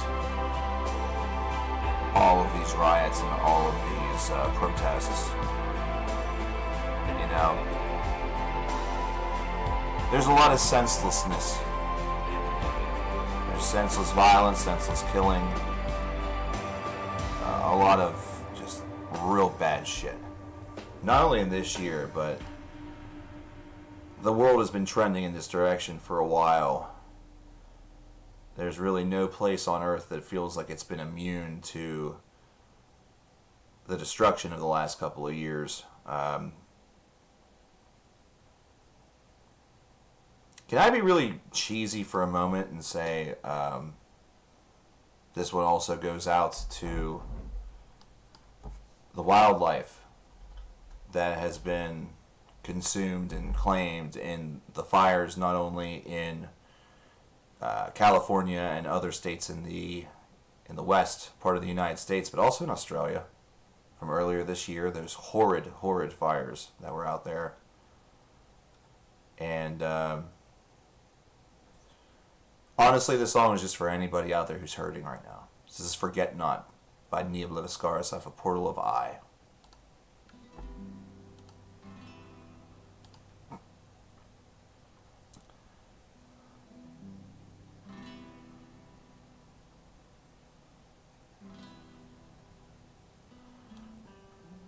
Scott with $5. Woods of Ypres with Lightning and Snow. I know at this point it's kind of moot. But Scott, you can request or recommend a video. It will then be placed in a poll.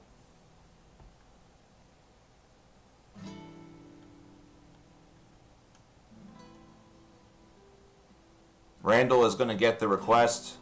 Randall, you have another video idea that you can toss over. In fact, I think there was one in your email that I could put in its stead. I'll have to go and check out the email and confer with you momentarily. That's if you're still here. I think you still are. I think I just answered a question by you. One of your questions shortly. I'm about to sneeze again. Methinks.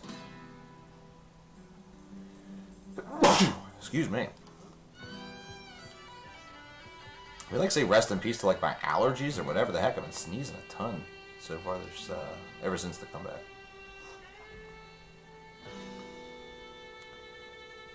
A list of albums that can get you into a genre, like albums that define a genre.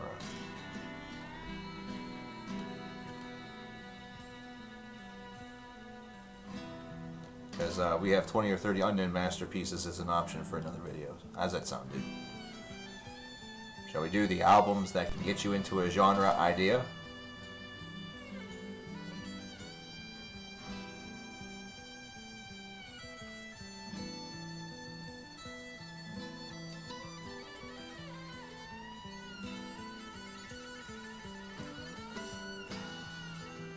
I'm allergic to it. Am I closer to Dorney Park or Hershey Park? I've actually never heard of Dorney Park.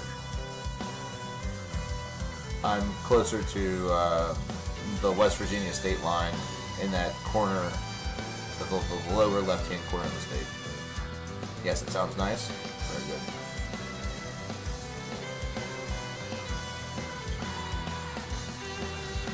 "25 albums that should not be a thing."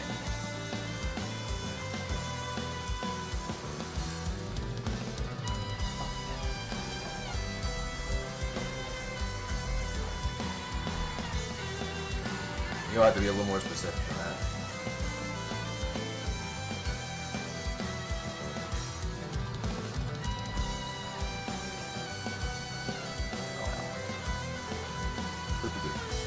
There we go. Got that on there.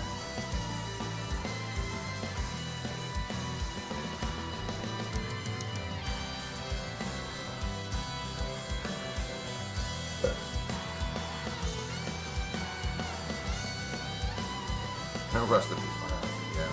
Oh, Lulu. Oh, God. Ah! Lulu shouldn't be a thing. Ah! Lulu's not bad. Sometimes you need something to torture somebody with. I love this Blink-182 song. Yeah, it's my favorite. It's the best.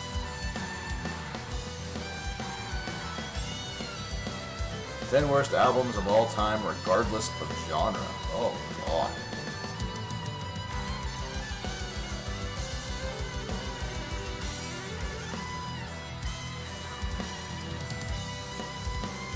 Oh, God, are you kidding me? Content issues detected. Pooh. We're having such a good run with that. We're having such a good run with that. Do I have it anywhere?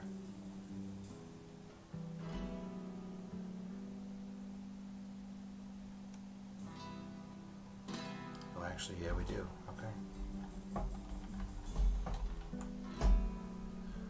Okay, there we go. Shaboop. Just all Nickelback songs. Hi, Pencil Pen. How goes it? In the hose it. Yes, Randall, it's locked in. 25 most adult rated lyrics. Jeez.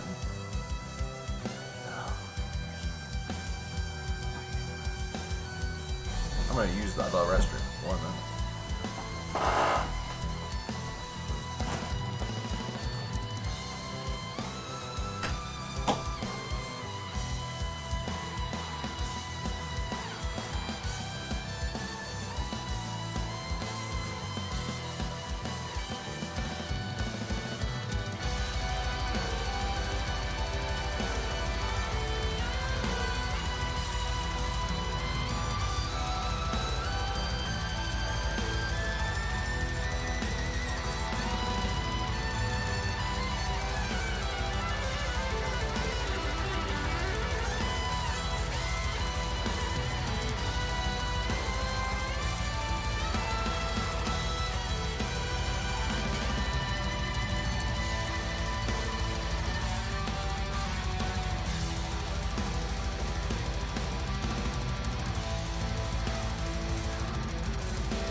Oh, I have returned.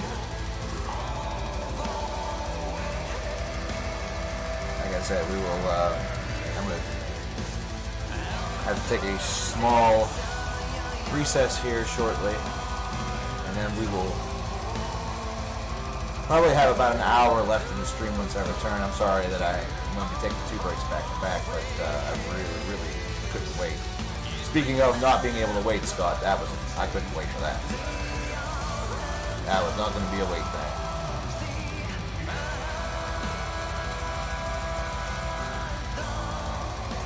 Infinite Annihilator is the top 25. You know, the sad part is the music. Really.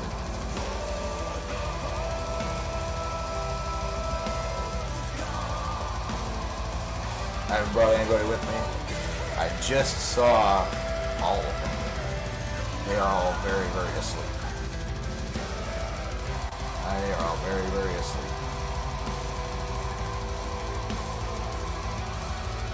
Again, this is when I wish that I had a mobile camera for these streams, because I could have taken you out into the living room there and shown you all 7. Because all 7 are in the same room. They're all curled up in different locations. You can see some of the different spots that they prefer. You know, what I'll probably do is I'll do the last hour of the stream maybe with the door cracked and the door open to see if anybody does decide to pop in. But usually once they are comfortable during the afternoon, they're done. Have I heard the new Deftones, the song? Yes, I've heard it all. Good stuff. Are they all snoring? The other one that really snores, I guess, would be Emo and Cornell. The bigger boys will snore a little bit. They'll make some noise. Mittens will sometimes talk in his sleep. He'll make some sighing noises and stuff in his sleep. So, like, he'll breathe in and then you'll just hear, like, it sounds like he's hurt or something, but he's not. He's just very content. You know, he's extremely content. But,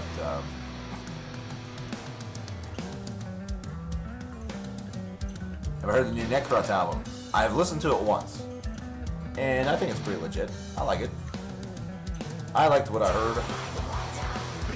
I have to go back and listen to it a couple more times before I can have sort of my final verdict on it, but right now I'm looking at like an 8 to 10, so I think I've got like 23 out of 30 in my system. Right around there. It's a pretty good album. Any Colin Marston stuff in my playlists? Not that I know of. I don't believe so. And again, some of my playlists are pretty big. Like, there's stuff in some of those playlists I don't even remember putting on them. Do I like cars? One of my old buddies at work, whenever I worked at the music store, was like the biggest cars fanatic I've ever seen in my life. Like, that man would send me messages on Facebook at like 3 in the morning as he read that they were going to be remastering like the Cars' second album, and then he would come home, or then he would come in and work the next day, and I'd be already there. He'd be so excited, like, "Did you get the thing I sent you? Did you get the thing I sent you? Did you get the thing I sent you? They're remastering Cars albums. They're remastering Car albums. Like, yeah, we're gonna get them in here, right? Are you sure we're gonna get them in here? I was like, dude. Dial it down a minute. Dial it down. You know, I get excited about stuff too, but I also breathe in between my sentences. I love Ben though. I'm still good friends with that guy to this day. Ben and I are still great pals. Well. By the way, there's the poll. There's the poll. Dude, I just woke up. Give me a minute. Y'all are making me wish I stayed in bed. The poll has taken a little bit of a turn, ladies and gents. The poll has taken a little bit of a turn. Right now, here's how the standings lie before the break. The Diabar discography review still has just one lonely voter. It is currently sitting in 5th place. Empire Bathtub has not changed. 4 votes. Looney Moons probably will not be getting an album review based off of this. 6 votes. 3rd place. By a Country Mile. Blood on the Dance Floor review of some variety. 6 whole votes. 16.67% of the vote. If that's the third party, then the third party sucks. Make sure that doesn't win. 2nd place. We have had a change. The top 10 worst now songs of all time out of the ones that I've, covered. Currently in 2nd place with 12 votes. Which means that Rank 'em All Devin Townsend has taken the lead with 13 votes. Just so everybody is aware, the poll will be available only for the next hour or until the end of the stream, whichever comes first. We will probably stream till at least, we'll probably stream till 6 p.m. So those two will probably be concurrent, but just in case something does happen and it's unavoidable that I have to leave early, that is the situation. So things have changed a little bit in the poll. Things have certainly changed. And here's the problem. The tie cannot be settled by me, because I've already voted. And my option is losing badly. The thing I voted for is losing badly. Here is that link once again. I will give that to you as I depart for a short break.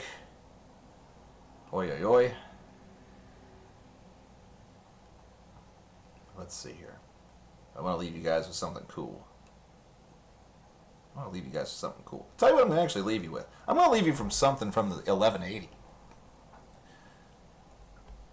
This is from, I think, 2003. So this song, this album, all of this stuff is probably around or will be 20 years old very soon. This band is by the name of Misa Mercuria. Now, this is a project that I'm trying to remember exactly who the leader of this project was. And damn it. But it included in his ranks Andy Nuts from Van Den Plas, the lead singer of Pink Cream 69, musicians from both Pink Cream 69 as well as Van Den Plas. There's actually the lead singer from Edenbridge, or Edinbridge, and a classically trained opera singer and a jazz musician. So lots of different vocalists. Now unfortunately, you're not gonna see that or hear that on this song. You're not gonna hear everybody. They don't have any ensemble-like tracks off of this album, which is self-titled, just Misa Mercuria. I'm gonna do my best to get the song. I'm going to put the link in chat for you to check this out for yourself. The song by Misa Mercuria that you're about to hear is entitled Journey to Hades, Retificando, and you may also catch the outro, which is entitled New Eon Arises. So for those of you who are unaware of this, you may enjoy this. You might like this a lot. So scope it out. I will see you guys on the other side of this break. Take care.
nice. Uh-oh. I believe we're about to have an exodus.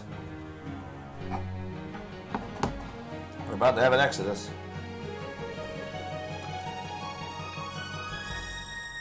So what did you think about Misa Mercuria? Did you like it? Did you enjoy it? Did it make you feel things in your feelers? Did it make you happy in your pants? I think we're going to be hanging around for about another hour, and then we're going to call it a stream. It's been a good day. We've had a lot of fun. We've had some good times. We have a Christmas. We have a Christmas who is right now expressing her dominance and love for me at the same time.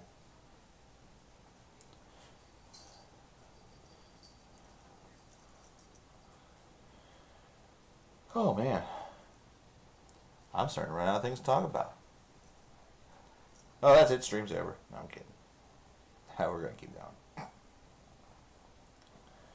think I do need more drinkage. Pardon me, Christmas. Thank you. Who else is in here? I see a tail just back by my couch. An ominous signal. There's just a tail somewhere. And then, for Maru, specifically, it's Blazy. Say hello. Why don't you give her a little head boop? Give her a head boop. Give her a little head boop. No? No head boop? Hey, it's Pippin. It's the rare Pippin sighting. Oh. And Christmas is just like, no. It's mine. No, don't play with the cord. Lazy.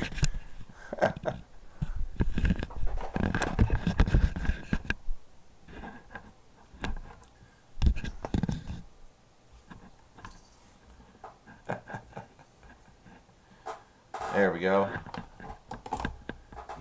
Cheers, everyone. Cheers, everybody. Hope I enjoy my family gathering. Yeah, it's always fun. It's always fun.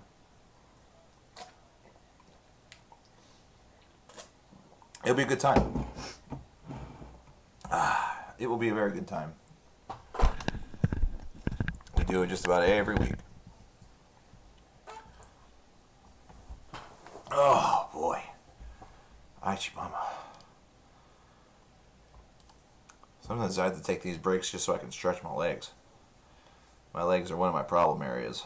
So, to get a little bit of that sort of taken care of and stretched out, etc. is honestly it's a necessary evil and a very pleasing thing.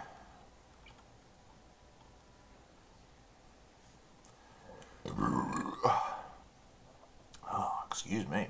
Man, oh man. I was just calling myself a gas giant. 2 cans of cider in the fridge. That sounds pretty good.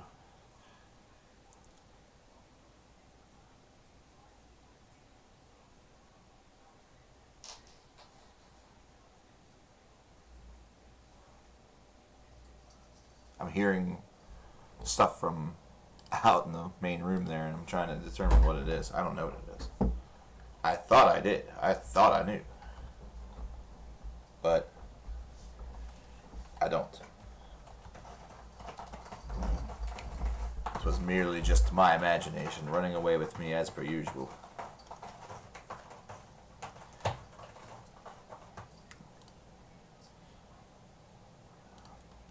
Keep hitting the wrong button. I'm foolish. 63 Earths can't fit inside Uranus. Dang it. By the way, who all went and hung out with Static Syndrome the other night during the premiere of his new album, Vibes? Who went over there and did that? Because if you did, you got to hear a beast. Really, really cool album. Really, really cool stuff. Not metal whatsoever. Not meant to be. Static, since you're in chat right now and you have that fancy blue wrench, do yourself two solids. First of all, link your Bandcamp for these people. And second of all, describe your album to the people. And third of all, once you are done doing all of that, I'm giving you so many assignments right now, Static. But that's because that's my life. Boink, a boink, a boink, a boink, a boink. Vote in that poll. Vote in that poll. Vote in that poll. Vote in that poll. Vote in the poll, vote in the poll, vote in the poll, vote in the poll, vote in the poll. You have control, vote in the poll. That poll is going to be closing right before the stream ends.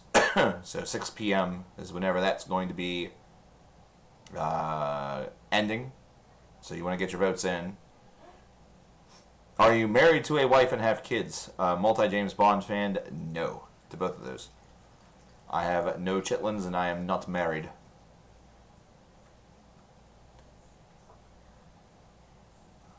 That is a no to both. So thanks for the question. Vote in the poll. Have a poll. All right, Mary August the 29th. Vote in the poll. Dashing through the snow to go vote in the poll. O'er the fields we go to go vote in the poll.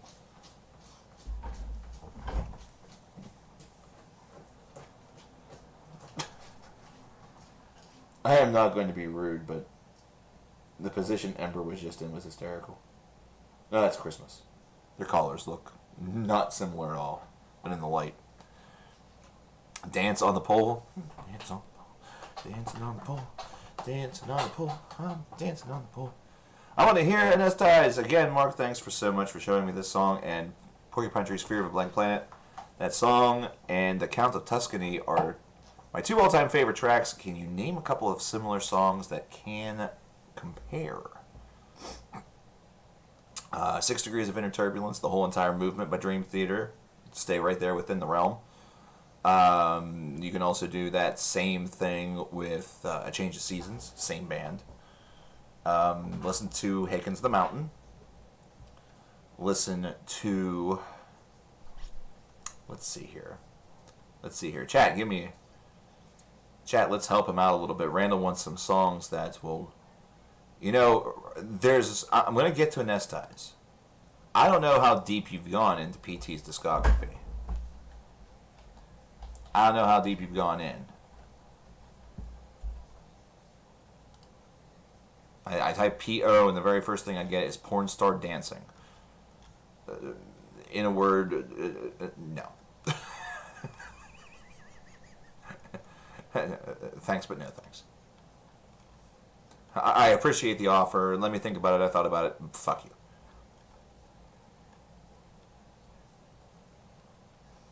I've heard that song enough to partially want to die.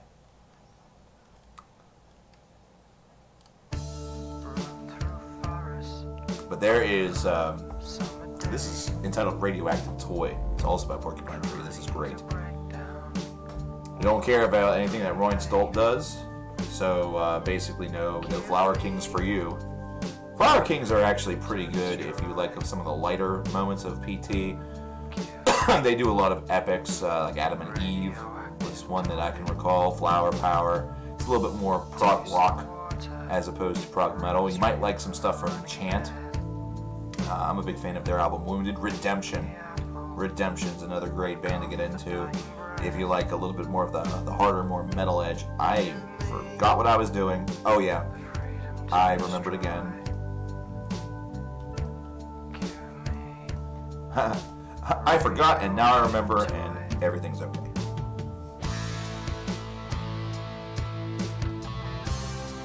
Yeah, so there's a couple of options right there for you, my friend. It's, you know, in all honesty, one of the best places you could go, though it's not all going to be based around progressive music, such as what you get with Porcupine Tree, or The Count of Tuscany by Dream Theater. Evil Toad on Spotify actually has a full ass playlist of nothing but epic songs, so songs that are above 10 minutes. So if you like long form songs, if that's really your preference or something that you have just kind of fallen in favor with over the past couple of months or years, that might be a good playlist to follow. And Toad, I know you can't link the playlist, but just give me the word and I can link it for you on your behalf. Randall, of course, that also means that within this current video cycle, you may offer yet another video idea.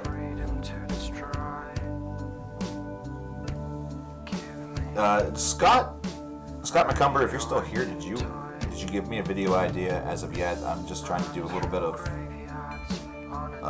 what's the word I'm looking for? A little bit of housekeeping.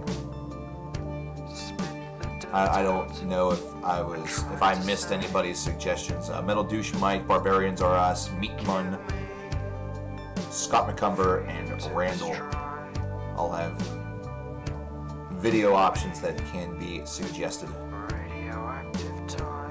Just let me know and I can get that stuff all tossed over there. Thank you very much, by the way, Randall. I appreciate that. Love that link. I think Toad, go ahead.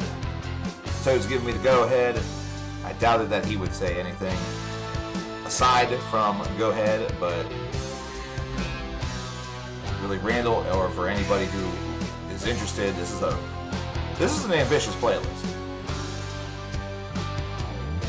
This is an ambitious playlist right there. I'm gonna put that twice in chat. Was there ever a song or an album that scared me? You'll email me an idea later on? Okay, very good. Very good, my friend. Light of Day, Day of Darkness. Oh, damn, how did I forget that? How did I just freaking no-sell Light of Day, Day of Darkness? Randall, surprisingly enough, with your idea about, for the prog albums, I was actually kind of getting things in my head and mentioned Green Carnation, Light of Day, Day of Darkness, while doing that yesterday, and totally no-sold it today. Sometimes being on the spot stinks. Arion, my friend. Ayreon. They have a whole ass universe, dude. They have a whole universe. Yes, Evil Toad does alphabetize that by hand. Which, What's this poll you're talking about voting in exactly? You talking about the election in November? No. God, no. Absolutely not. November's going to be a freaking disaster in this country. There really wasn't much that scared me whenever it came to music. No, the poll is one of the videos that have been funded, had multiple funders to it, so you can only have one video win out of that. And chat has the ability to select that. You might give up on I don't blame you.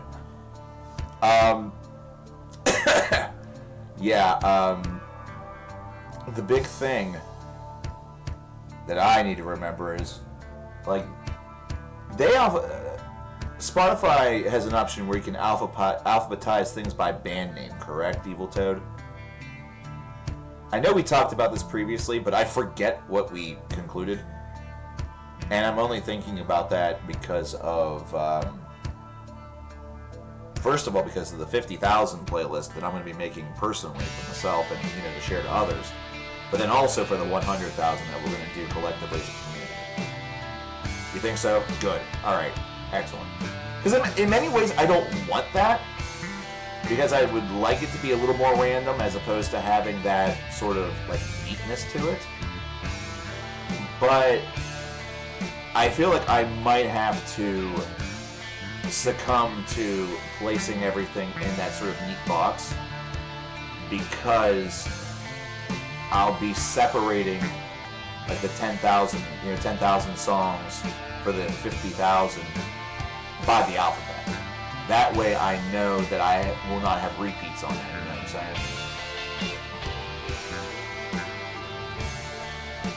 Yeah, doing it by title is a nightmare.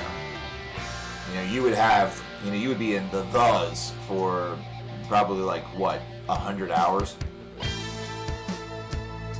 King Sparrow 98, how you doing? Welcome, welcome, welcome. And vote in the poll. Vote for your favorite video idea in that poll there. There's 5 of them in total. Or is it 6? I can't remember. I think it's 5. It's 5. I'm a ding-dongus. I'm a ding-dongus, big flongus. I don't even know what a flongus is.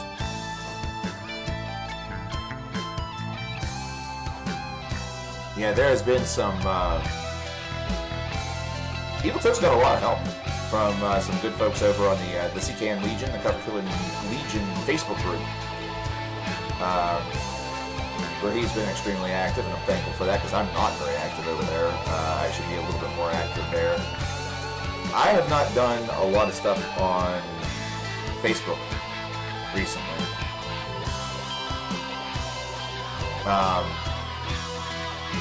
Like, I posted a couple of pictures and a video within the past 24 hours because of all the weather, but I just don't want to get into a lot of the garbage that I see over there. Though there are a couple things that I will share with you. There's a couple things I will share with you that I do enjoy doing. I enjoy trolling people that say shut up and play the game whenever it comes to sports. Because I like going onto their profiles, finding out what they do professionally, and tell them to shut up and, fix my pipes, or shut up and make me my tacos, whatever the fuck it might be, I enjoy Turnabout. Turnabout is very fair. Reciprocity in life is something you can't always avoid. By the way, here is something that is an atrocity, but maybe not. You cannot find the studio version of an S-Dies on, or really any of Fear of a Blank Planet on streaming services. I don't know why. That's okay, because we have other ways. We have other ways. Oh my gosh. Christmas, sometimes your aggression is a little too much. You should go just a little too far, baby doll. Not to say that I don't love you, but sometimes. Now what are you doing? Are you going to try to get on the desk? Don't do that. That's illegal. That is illegal. No, I don't care about family immune support. Shut up. Hate ads, also. Let me know if that's too loud. We switched over platforms.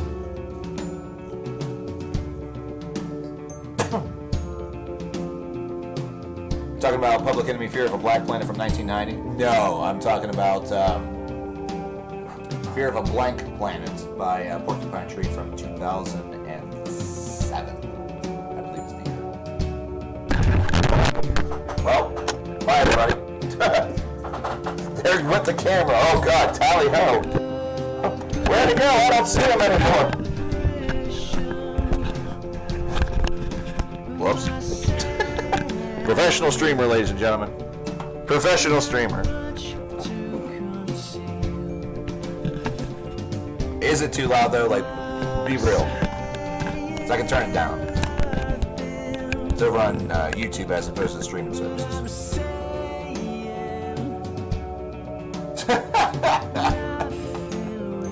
Hi, Zach D. How you doing? Did you vote in the poll yet? Did you vote in the poll yet? Vote in the fucking poll.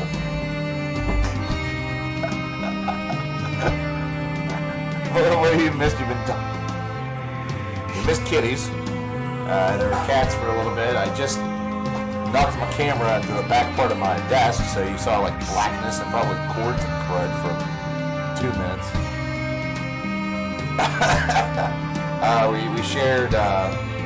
We shared a couple of things. We shared a playlist, the Epics playlist for Evil Toad. Static Syndrome was in here. He dropped his link for Vibes, which just came out Thursday night. Technically dropped yesterday. And I've dropped the poll link probably about 416 times.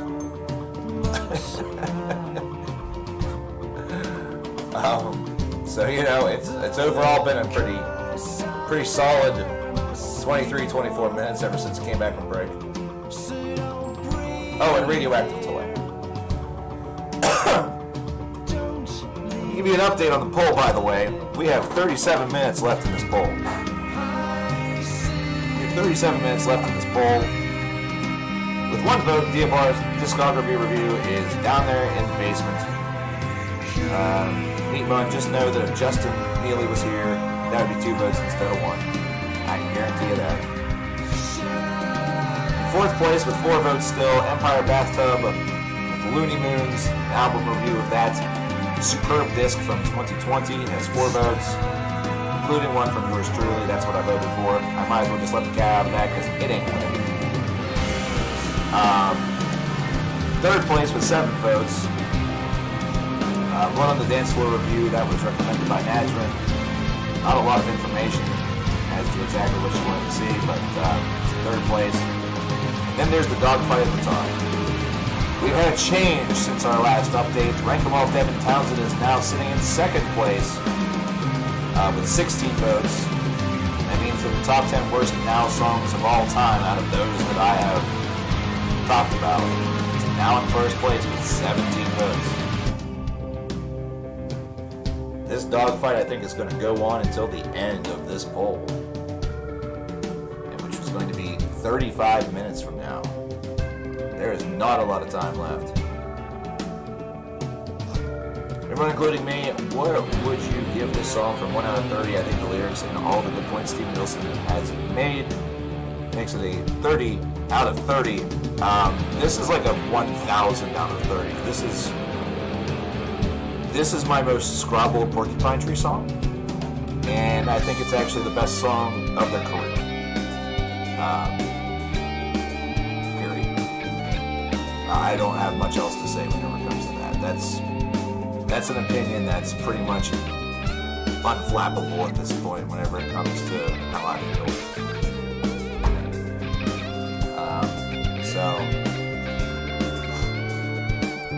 Yeah, the first time I ever heard this song, I was blown away. Because PT has done songs that are more than 10 minutes before. In fact, on the album that preceded Fear of a Blank Planet, they did Arriving Somewhere But Not Here, which is another it's an excellent, excellent track off of Deadwing. In fact, it's one of their songs that I think has the largest following, or the most plays. It's a huge success for the group. Deadwing was a big album for them, as was In Absentia, as was Fear of a Blank Planet.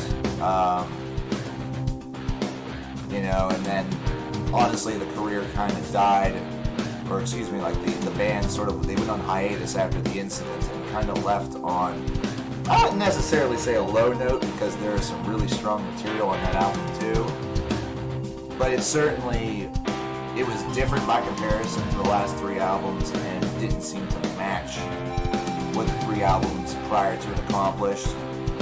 You could really define PT from 3 distinct eras. Their early stuff was very psychedelic. The middle of their career was a little more prog pop. So whenever you consider albums such as like Stupid Dream or Coma Divine, things like that, then you get into their metal side. The side that has some prog metal but is still prog rock. They're moderate. Mainstream era might be the best way to put it. That's what In Absentia did for them. In Absentia made them mainstream. Deadwind continued that trend. Fear of a Blank Planet. I think Fear of a Blank Planet pretty much immortalized them as gods. They gained so much respect with that album alone. It's kind of impressive. And the incident was, the last song that was on The Incident, on disc 1, the main concept piece. Last track was entitled I Drive the Hearse, which is kind of ironic considering that the last album, The Porcupine Tree, has dropped of new material.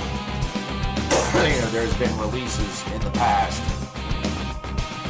or there's been releases since, but it's been of either archived footage. They did release Neil Recurring, which was a number of songs that were within the same era of the incident. And shortly thereafter, they went on hiatus, and Steven Wilson focused on his solo career, and that's where we are to this day.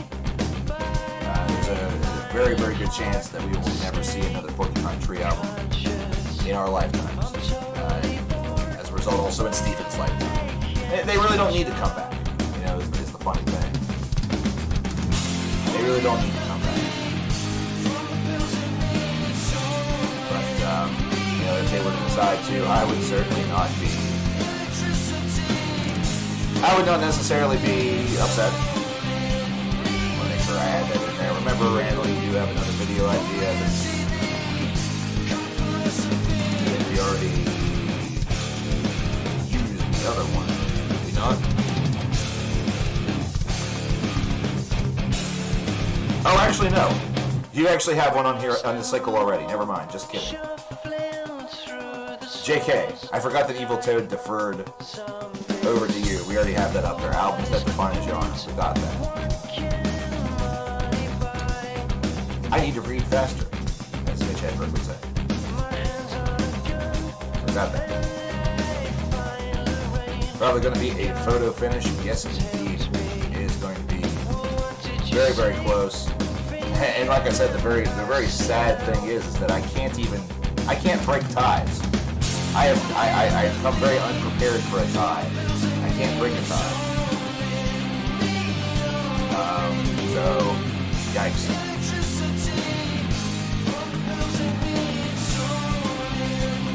So, what happens in that case, I don't know. So, this is Porcupine Tree with Ines Dives off of Fear of a Blank Planet. In case anybody new has come into the stream right now, there's a link that you're seeing. That is the poll that I'm talking about that we're discussing in chat. Hey, you should probably vote in it. But, King Sparrow.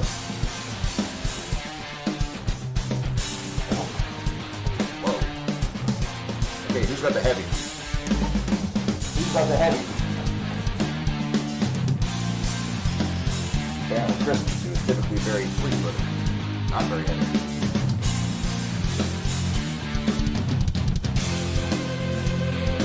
Maybe you can send me an email some other day. You absolutely can. Yeah, if you send me like 2 or 3 different ideas that you would want, that could probably cover us for future donations and stuff like that as well. If you know that you plan on donating in the future.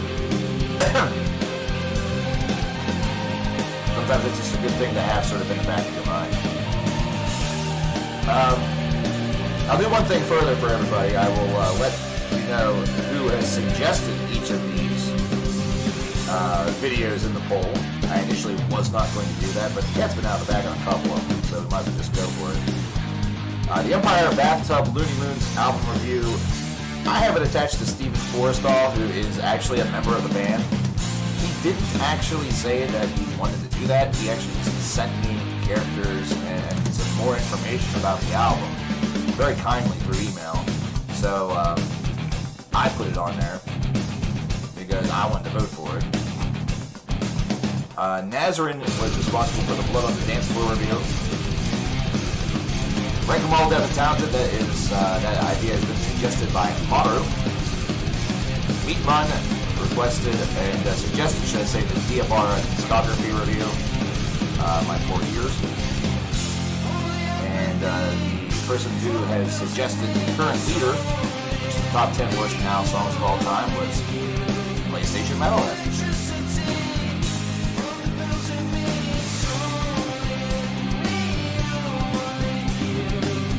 And we see the list of bid requests on the screen again. Oh shit. Oh no. Okay. I need that poll. I need that poll thing again. The link. Damn it. I know if you voted in the poll, Tanner, vote in the poll, vote in the poll, vote in the poll. You know, already. Thanks for voting in the poll. I appreciate it. Yeah, we can get that list up again. Give me just a second. It is right there. There we go. There are a couple gifts in there that I need to actually shift. I need to, yeah, like number 19, that was deferred by Maru. 13 is actually PlayStation Metalhead, so I need to fix that. I will do that right now. 13 is PlayStation Metalhead.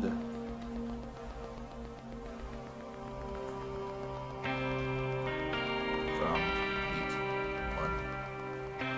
It's probably going to run into the side there. It just makes things all weird looking. Yeah. I have a separate tracker over here that helps me out. I have a separate tracker over here that helps my ass out. My ass needs it. That just has the names.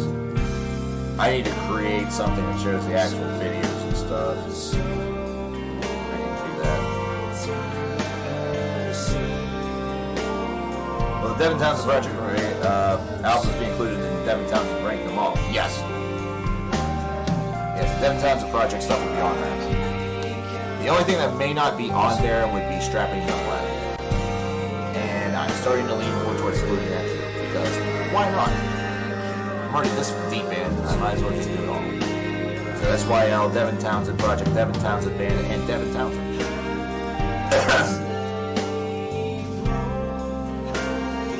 Yep. Yeah, I'm thinking so.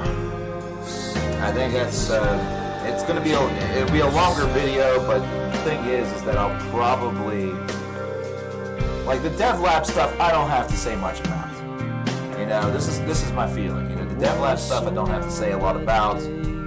I've done a lot of Devin Townsend related reviews, so I can list a lot of links in the description of the video. You know,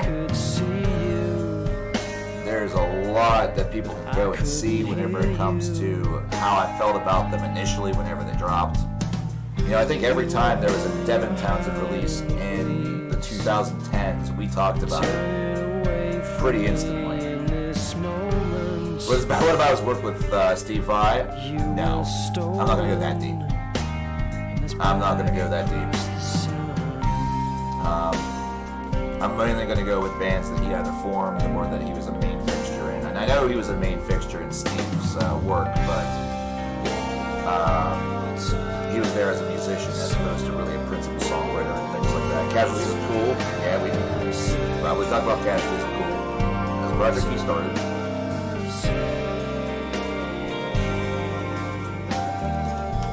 Oh, Evil Toad reporting us some dire news for those of you who are Ring of Devin Townsend fans. It is actually true. It is confirmed. It's 23 minutes to go. The top 10 worst now songs of all time. It's taking a 2-vote lead, 18-16.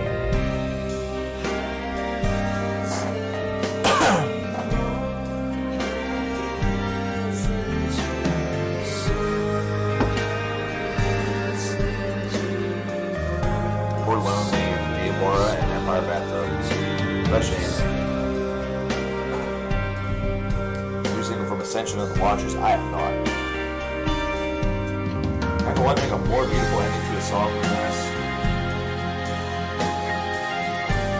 I believe that involves a sacrifice to Lucifer. I don't know. Comes from the years of Stephen being a very big fan of ethereal music and creating much himself.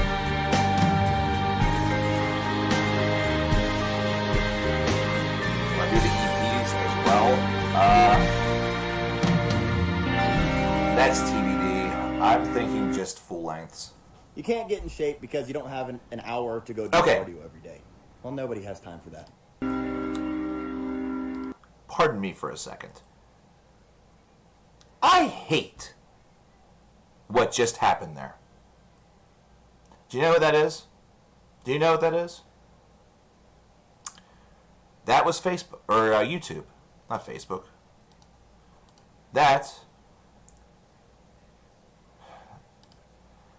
That was YouTube.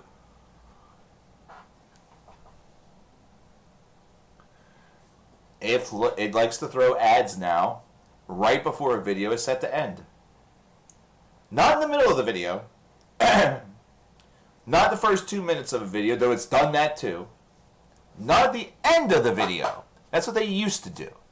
It used to be whenever the last second was breached, then they would launch the ad. But you know what? They smartened up and realized that nobody watched those ads. Nobody went that deep. So what did they do? To ensure that that ad gets watched. And again, this should be something that as a content creator, I should be happy about, because that should mean that ad revenue should go up. But it's one of the most irritating things out there. They now put the ad 30 seconds, 45 seconds, maybe 20 seconds right before the end of the video. Right before the end of the video. Right before the damned end of the video. It's awful.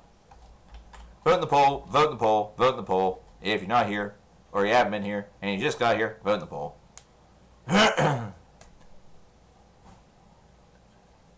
And, as I reported to you a couple days ago during our Thursday stream,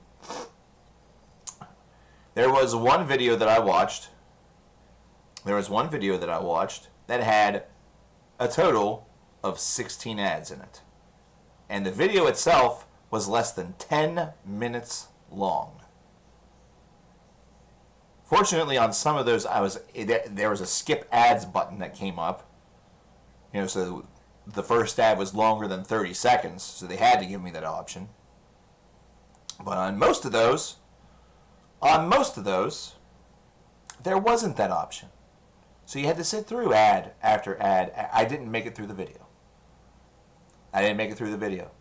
Whenever it got to that last ad, I didn't even want to go and watch the last 30 seconds of the video, because I was scared that if I didn't immediately click off the video 1 second before the runtime expired, I was going to see, you guessed it, 2 more ads. What video was it? It was some like Major League Baseball compilation. I think it was like a Beanballs, or like it was some compilation about line drives or beanballs, like hits to the face.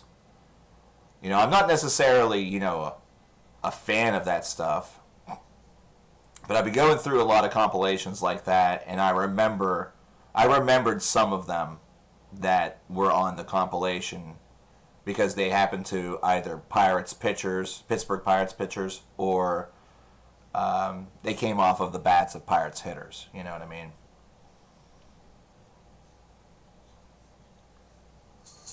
Oh yeah, I did.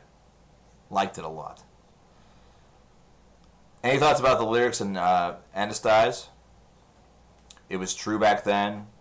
It's even more apparent now. The only thing that's interchangeable, Randall, is, especially like over here in America, malls are no longer a very big thing. The term mall still makes sense and still works because of, strip malls, and, you can use the mall interchangeably to just refer to consumerism. But the whole thing makes a ton of sense. And as an extra additional bonus, Fear of a Blank Planet is based off of a book. It is based off of a book that Wilson read. Stephen likes to get a lot of, or he gets a lot of ideas from either literature or stories famous stories. Hand Cannot Erase, of course, famously was about the lady who died in her apartment and wasn't discovered for years, despite her being seen as like a very likable person, somebody who had a lot of friends and things like that. And of course, there was The Secret Life. It was heavily influenced by Bret Easton Ellis's novel, which is entitled Lunar Park. The novel's told, and this is straight from Wikipedia, and I want to read the book because I've never read it.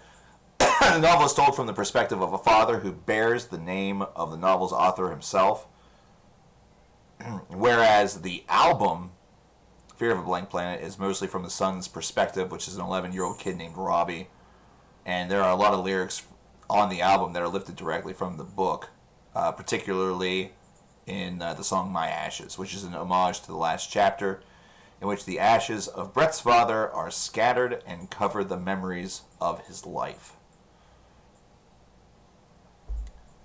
So if you want a book recommendation, there's one for you. The warning, it sounds like it's pretty damn sad.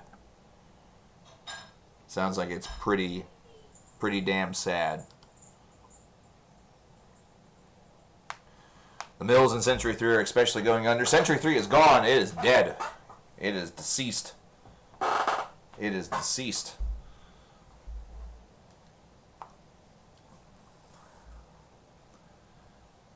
Just a little bit to go. Toad, man, if that headache is amplifying, dude, check yourself out, man. I can give you a doctor's excuse.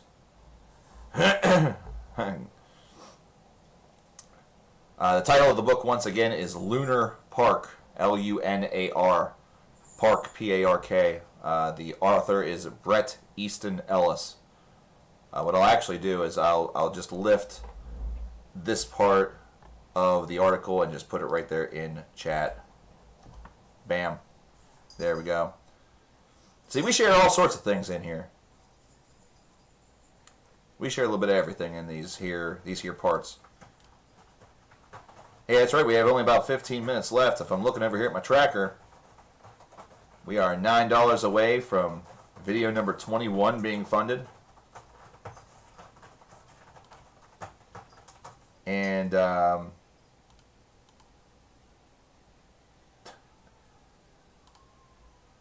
had something else to go along with that. Son of a gun. Son of a beetle. Oh yeah, the poll. I forgot about the poll. How did I forget about the poll? Oh boy, ladies and gentlemen. Ladies and gentlemen. Oh, all hope is probably lost. The 10 worst now songs of all time has now opened up a 3-vote lead on the Rank 'em All Devin Townsend. All the discussion on what the Rank 'em All might entail may all be for naught. May all be for naught.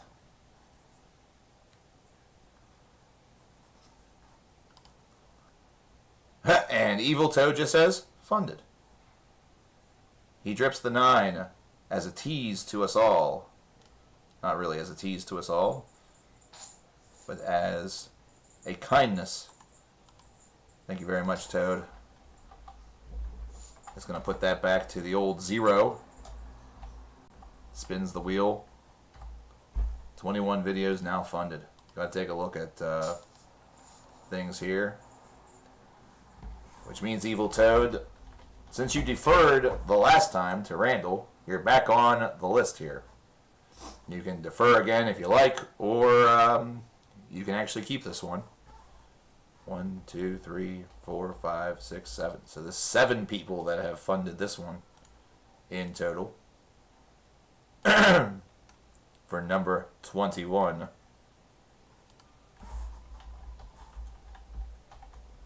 We will get to these other polls and things like that in due time, but we are now 13 minutes away from the first poll being done. Meanwhile, Dominibus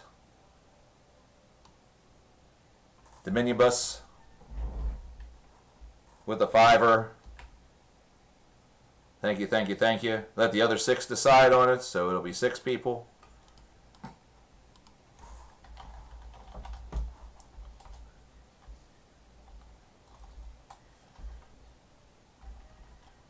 next the next video will start, and Demiabus, if you have a video idea, we can get that on board for you.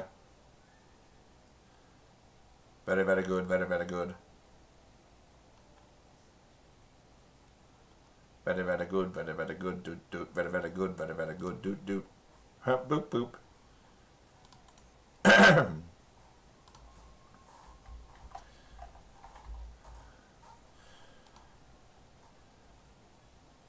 I feel like I have to do something special if we end up doing this now video. You'll pass it to anyone? You'll pass it to anybody? Okay. Chat, I have an idea. Top 20 epics or something like that.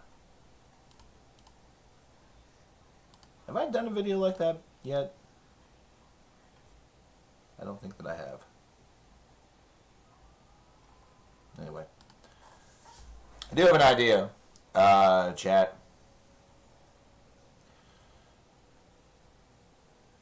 Since we have that $5 from DemiBS, and he's not had the ability to be here because of Hurricane Laura, would you all be okay with us deferring that kindness by Demi to Justin Neely?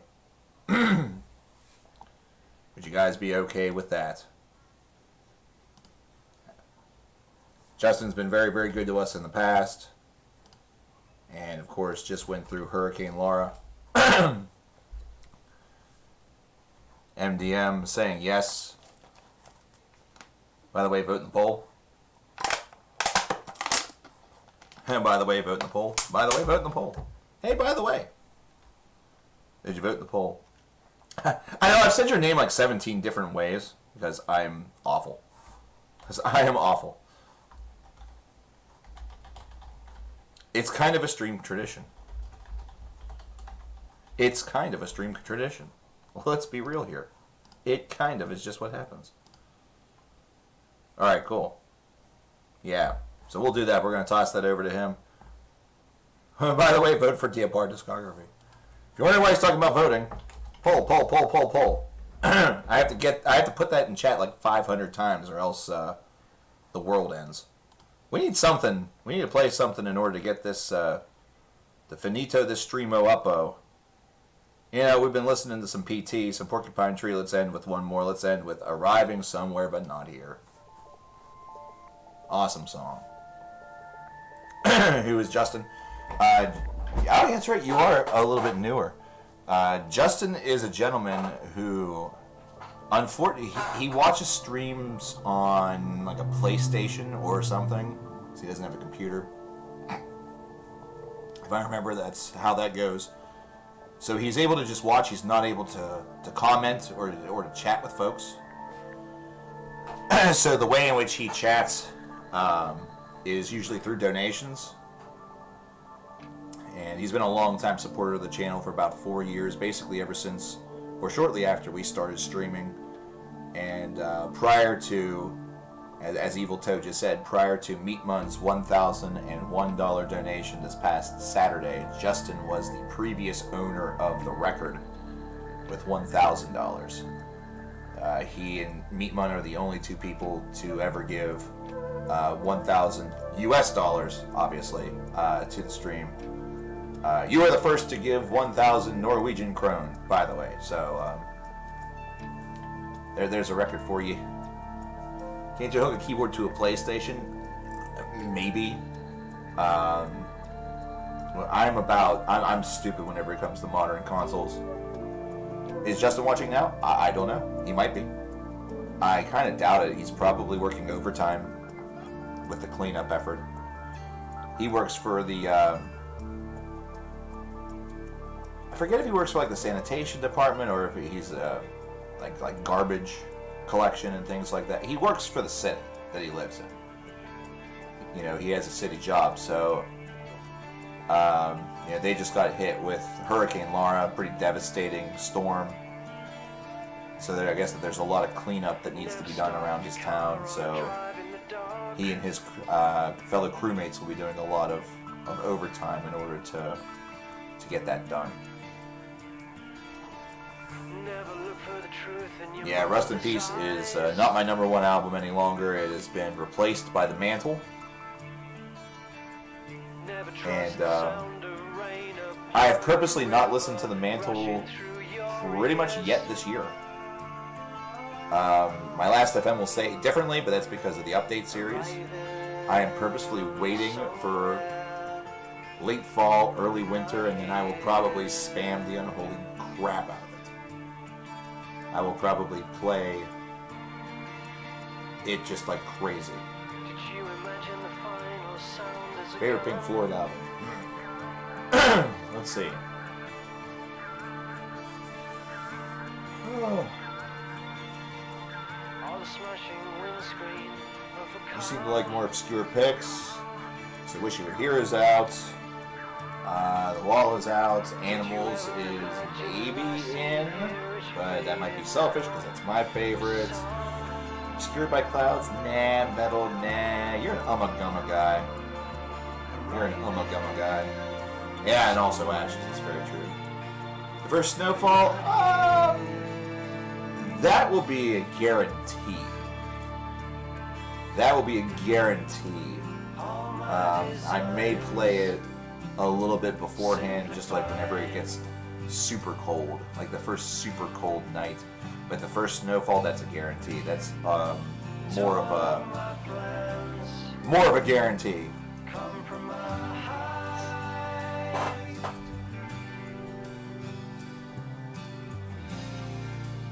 Can I vote again in this thing? Nope. Nope, I already voted. And ladies and gentlemen, with 5 short minutes left in the poll, the lead has extended. I'm going to go ahead and call this one. Unless we get 6 random folks in the next 5 minutes. That's right, 6. It's a 5-vote lead right now. I think that we can put it in the tracker and everything. The top 10 worst now songs of all time appears to be the pick. That is looking like it. Andrew is getting there.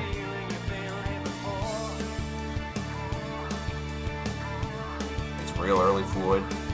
Songs are full of secrets.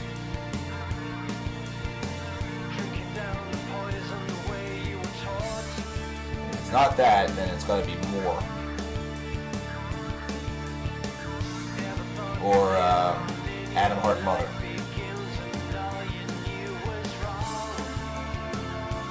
Oh, it's totally going to be Adam Hart Mother, isn't it? God damn. It's totally going to be Adam Hart. I'm totally hoping for Devin Townsend, but it'll probably be a lot of fun. Hey, you can keep the spirits of the Devin Townsend video alive. If you have another idea, or if you make another donation, or if somebody makes a donation, place it back on another poll. That one. More? Interesting choice. Very interesting choice. Near the bottom of my list, if I recall. But cool. I appreciate that. What's the deal? That's not on More. That's on Obscured by Clouds. I just like the fact that they stylized that as WOTS ... or what's the deal.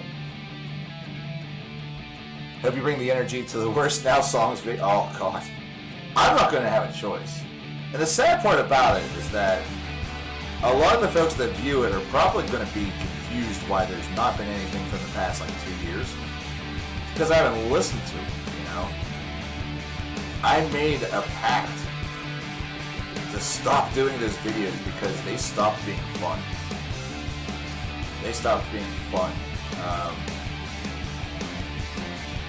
And became more of a chore than anything else. Like, oh gosh. Maybe I should have kept it up. You know, it was a guaranteed 5,000 views for the most part. Is all it was. You know, so they got over, but not big. Kids Bop CD. Oh, jeez. Kids Bop. I saw a meme about the Kids Bop folks scrambling to try to find a way to Kids Up Womp by Cardi B and Megan Thee Stallion.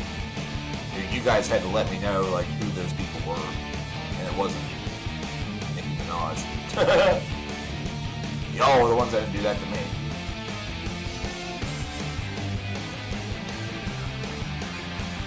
Well, it's pretty much 2 minutes to midnight. I'm gonna spam the link in the chat there one final time. Right there. I'm going to give it about 60 seconds or so, because it doesn't take that long to vote.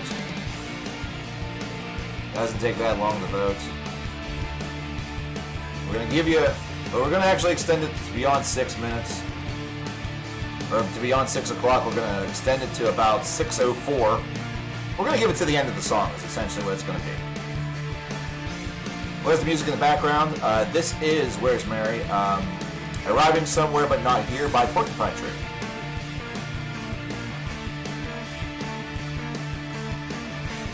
Now, Where's Mary? Please go vote in the poll.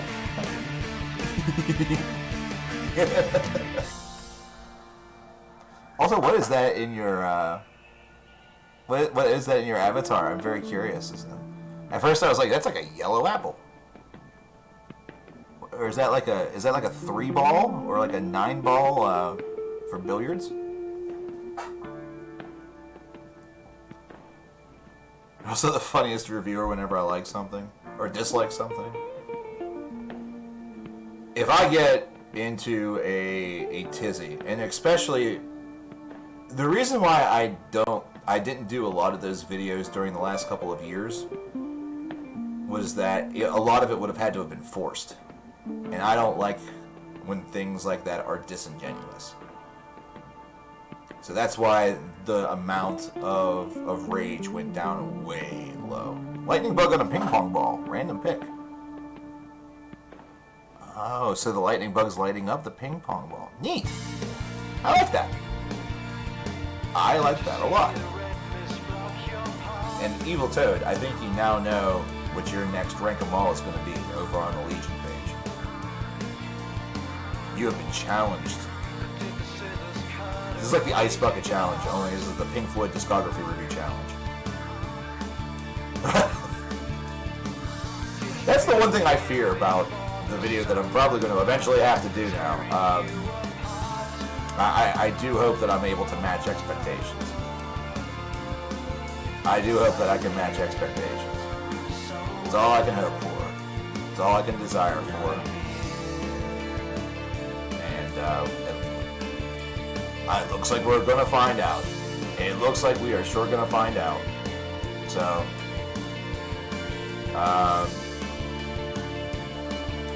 not much time left. PlayStation Metalhead, I do want to formally congratulate you on your video victory for video number 15.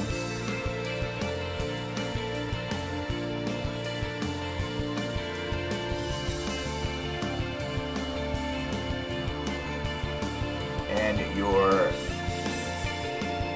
victorious pick of the top 10 worst now songs of all time, which is now going to be video 15 in this viewer Videomania series, because the clock has struck midnight.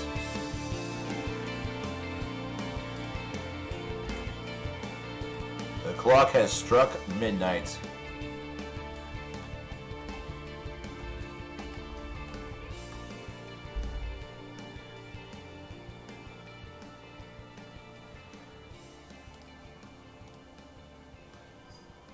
The song is done. It is finished. The final results of the poll are as follows. In last place, with one lonely view, the Diabar discography review. In fourth place, with 4 votes, including that of your fearless leader, aka me, Empire Bathtub with Looney Moon's album review of that superb disc from 2020. Even though it didn't win, do check out Empire Bathtub and their album Looney Moons. It's terrific. I will continue to pimp this son of a gun out until I am blue in the face, and then hopefully, eventually, whenever I continue to pimp it out, my face will turn a different color, and, you know, maybe it will start changing the different colors of the rainbow, and that'll become part of the show, too. In third place, with 8 votes, but just 14.81% of the total votes, Blood on the Dance Floor review, which was suggested by Nazrin.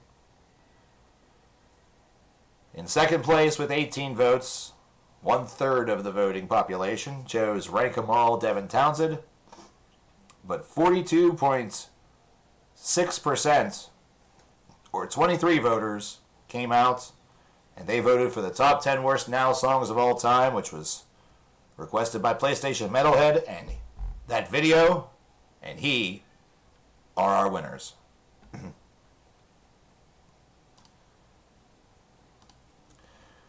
Thank you to everybody who was able to give us, offer a suggestion for that particular video.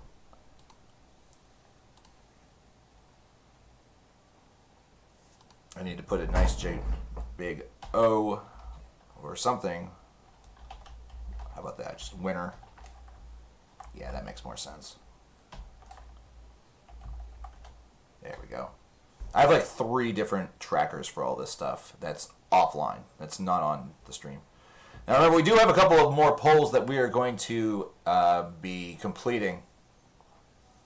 We have a couple more polls that will be completed.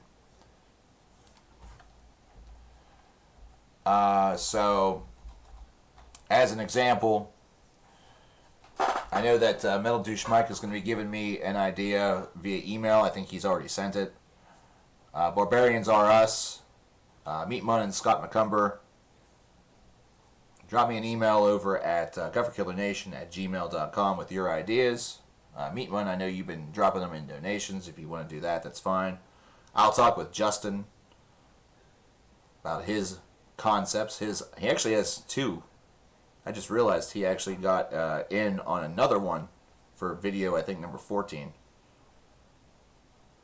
In fact, for video 14, we just need his, as well as Nazrin, who I think may be deferring.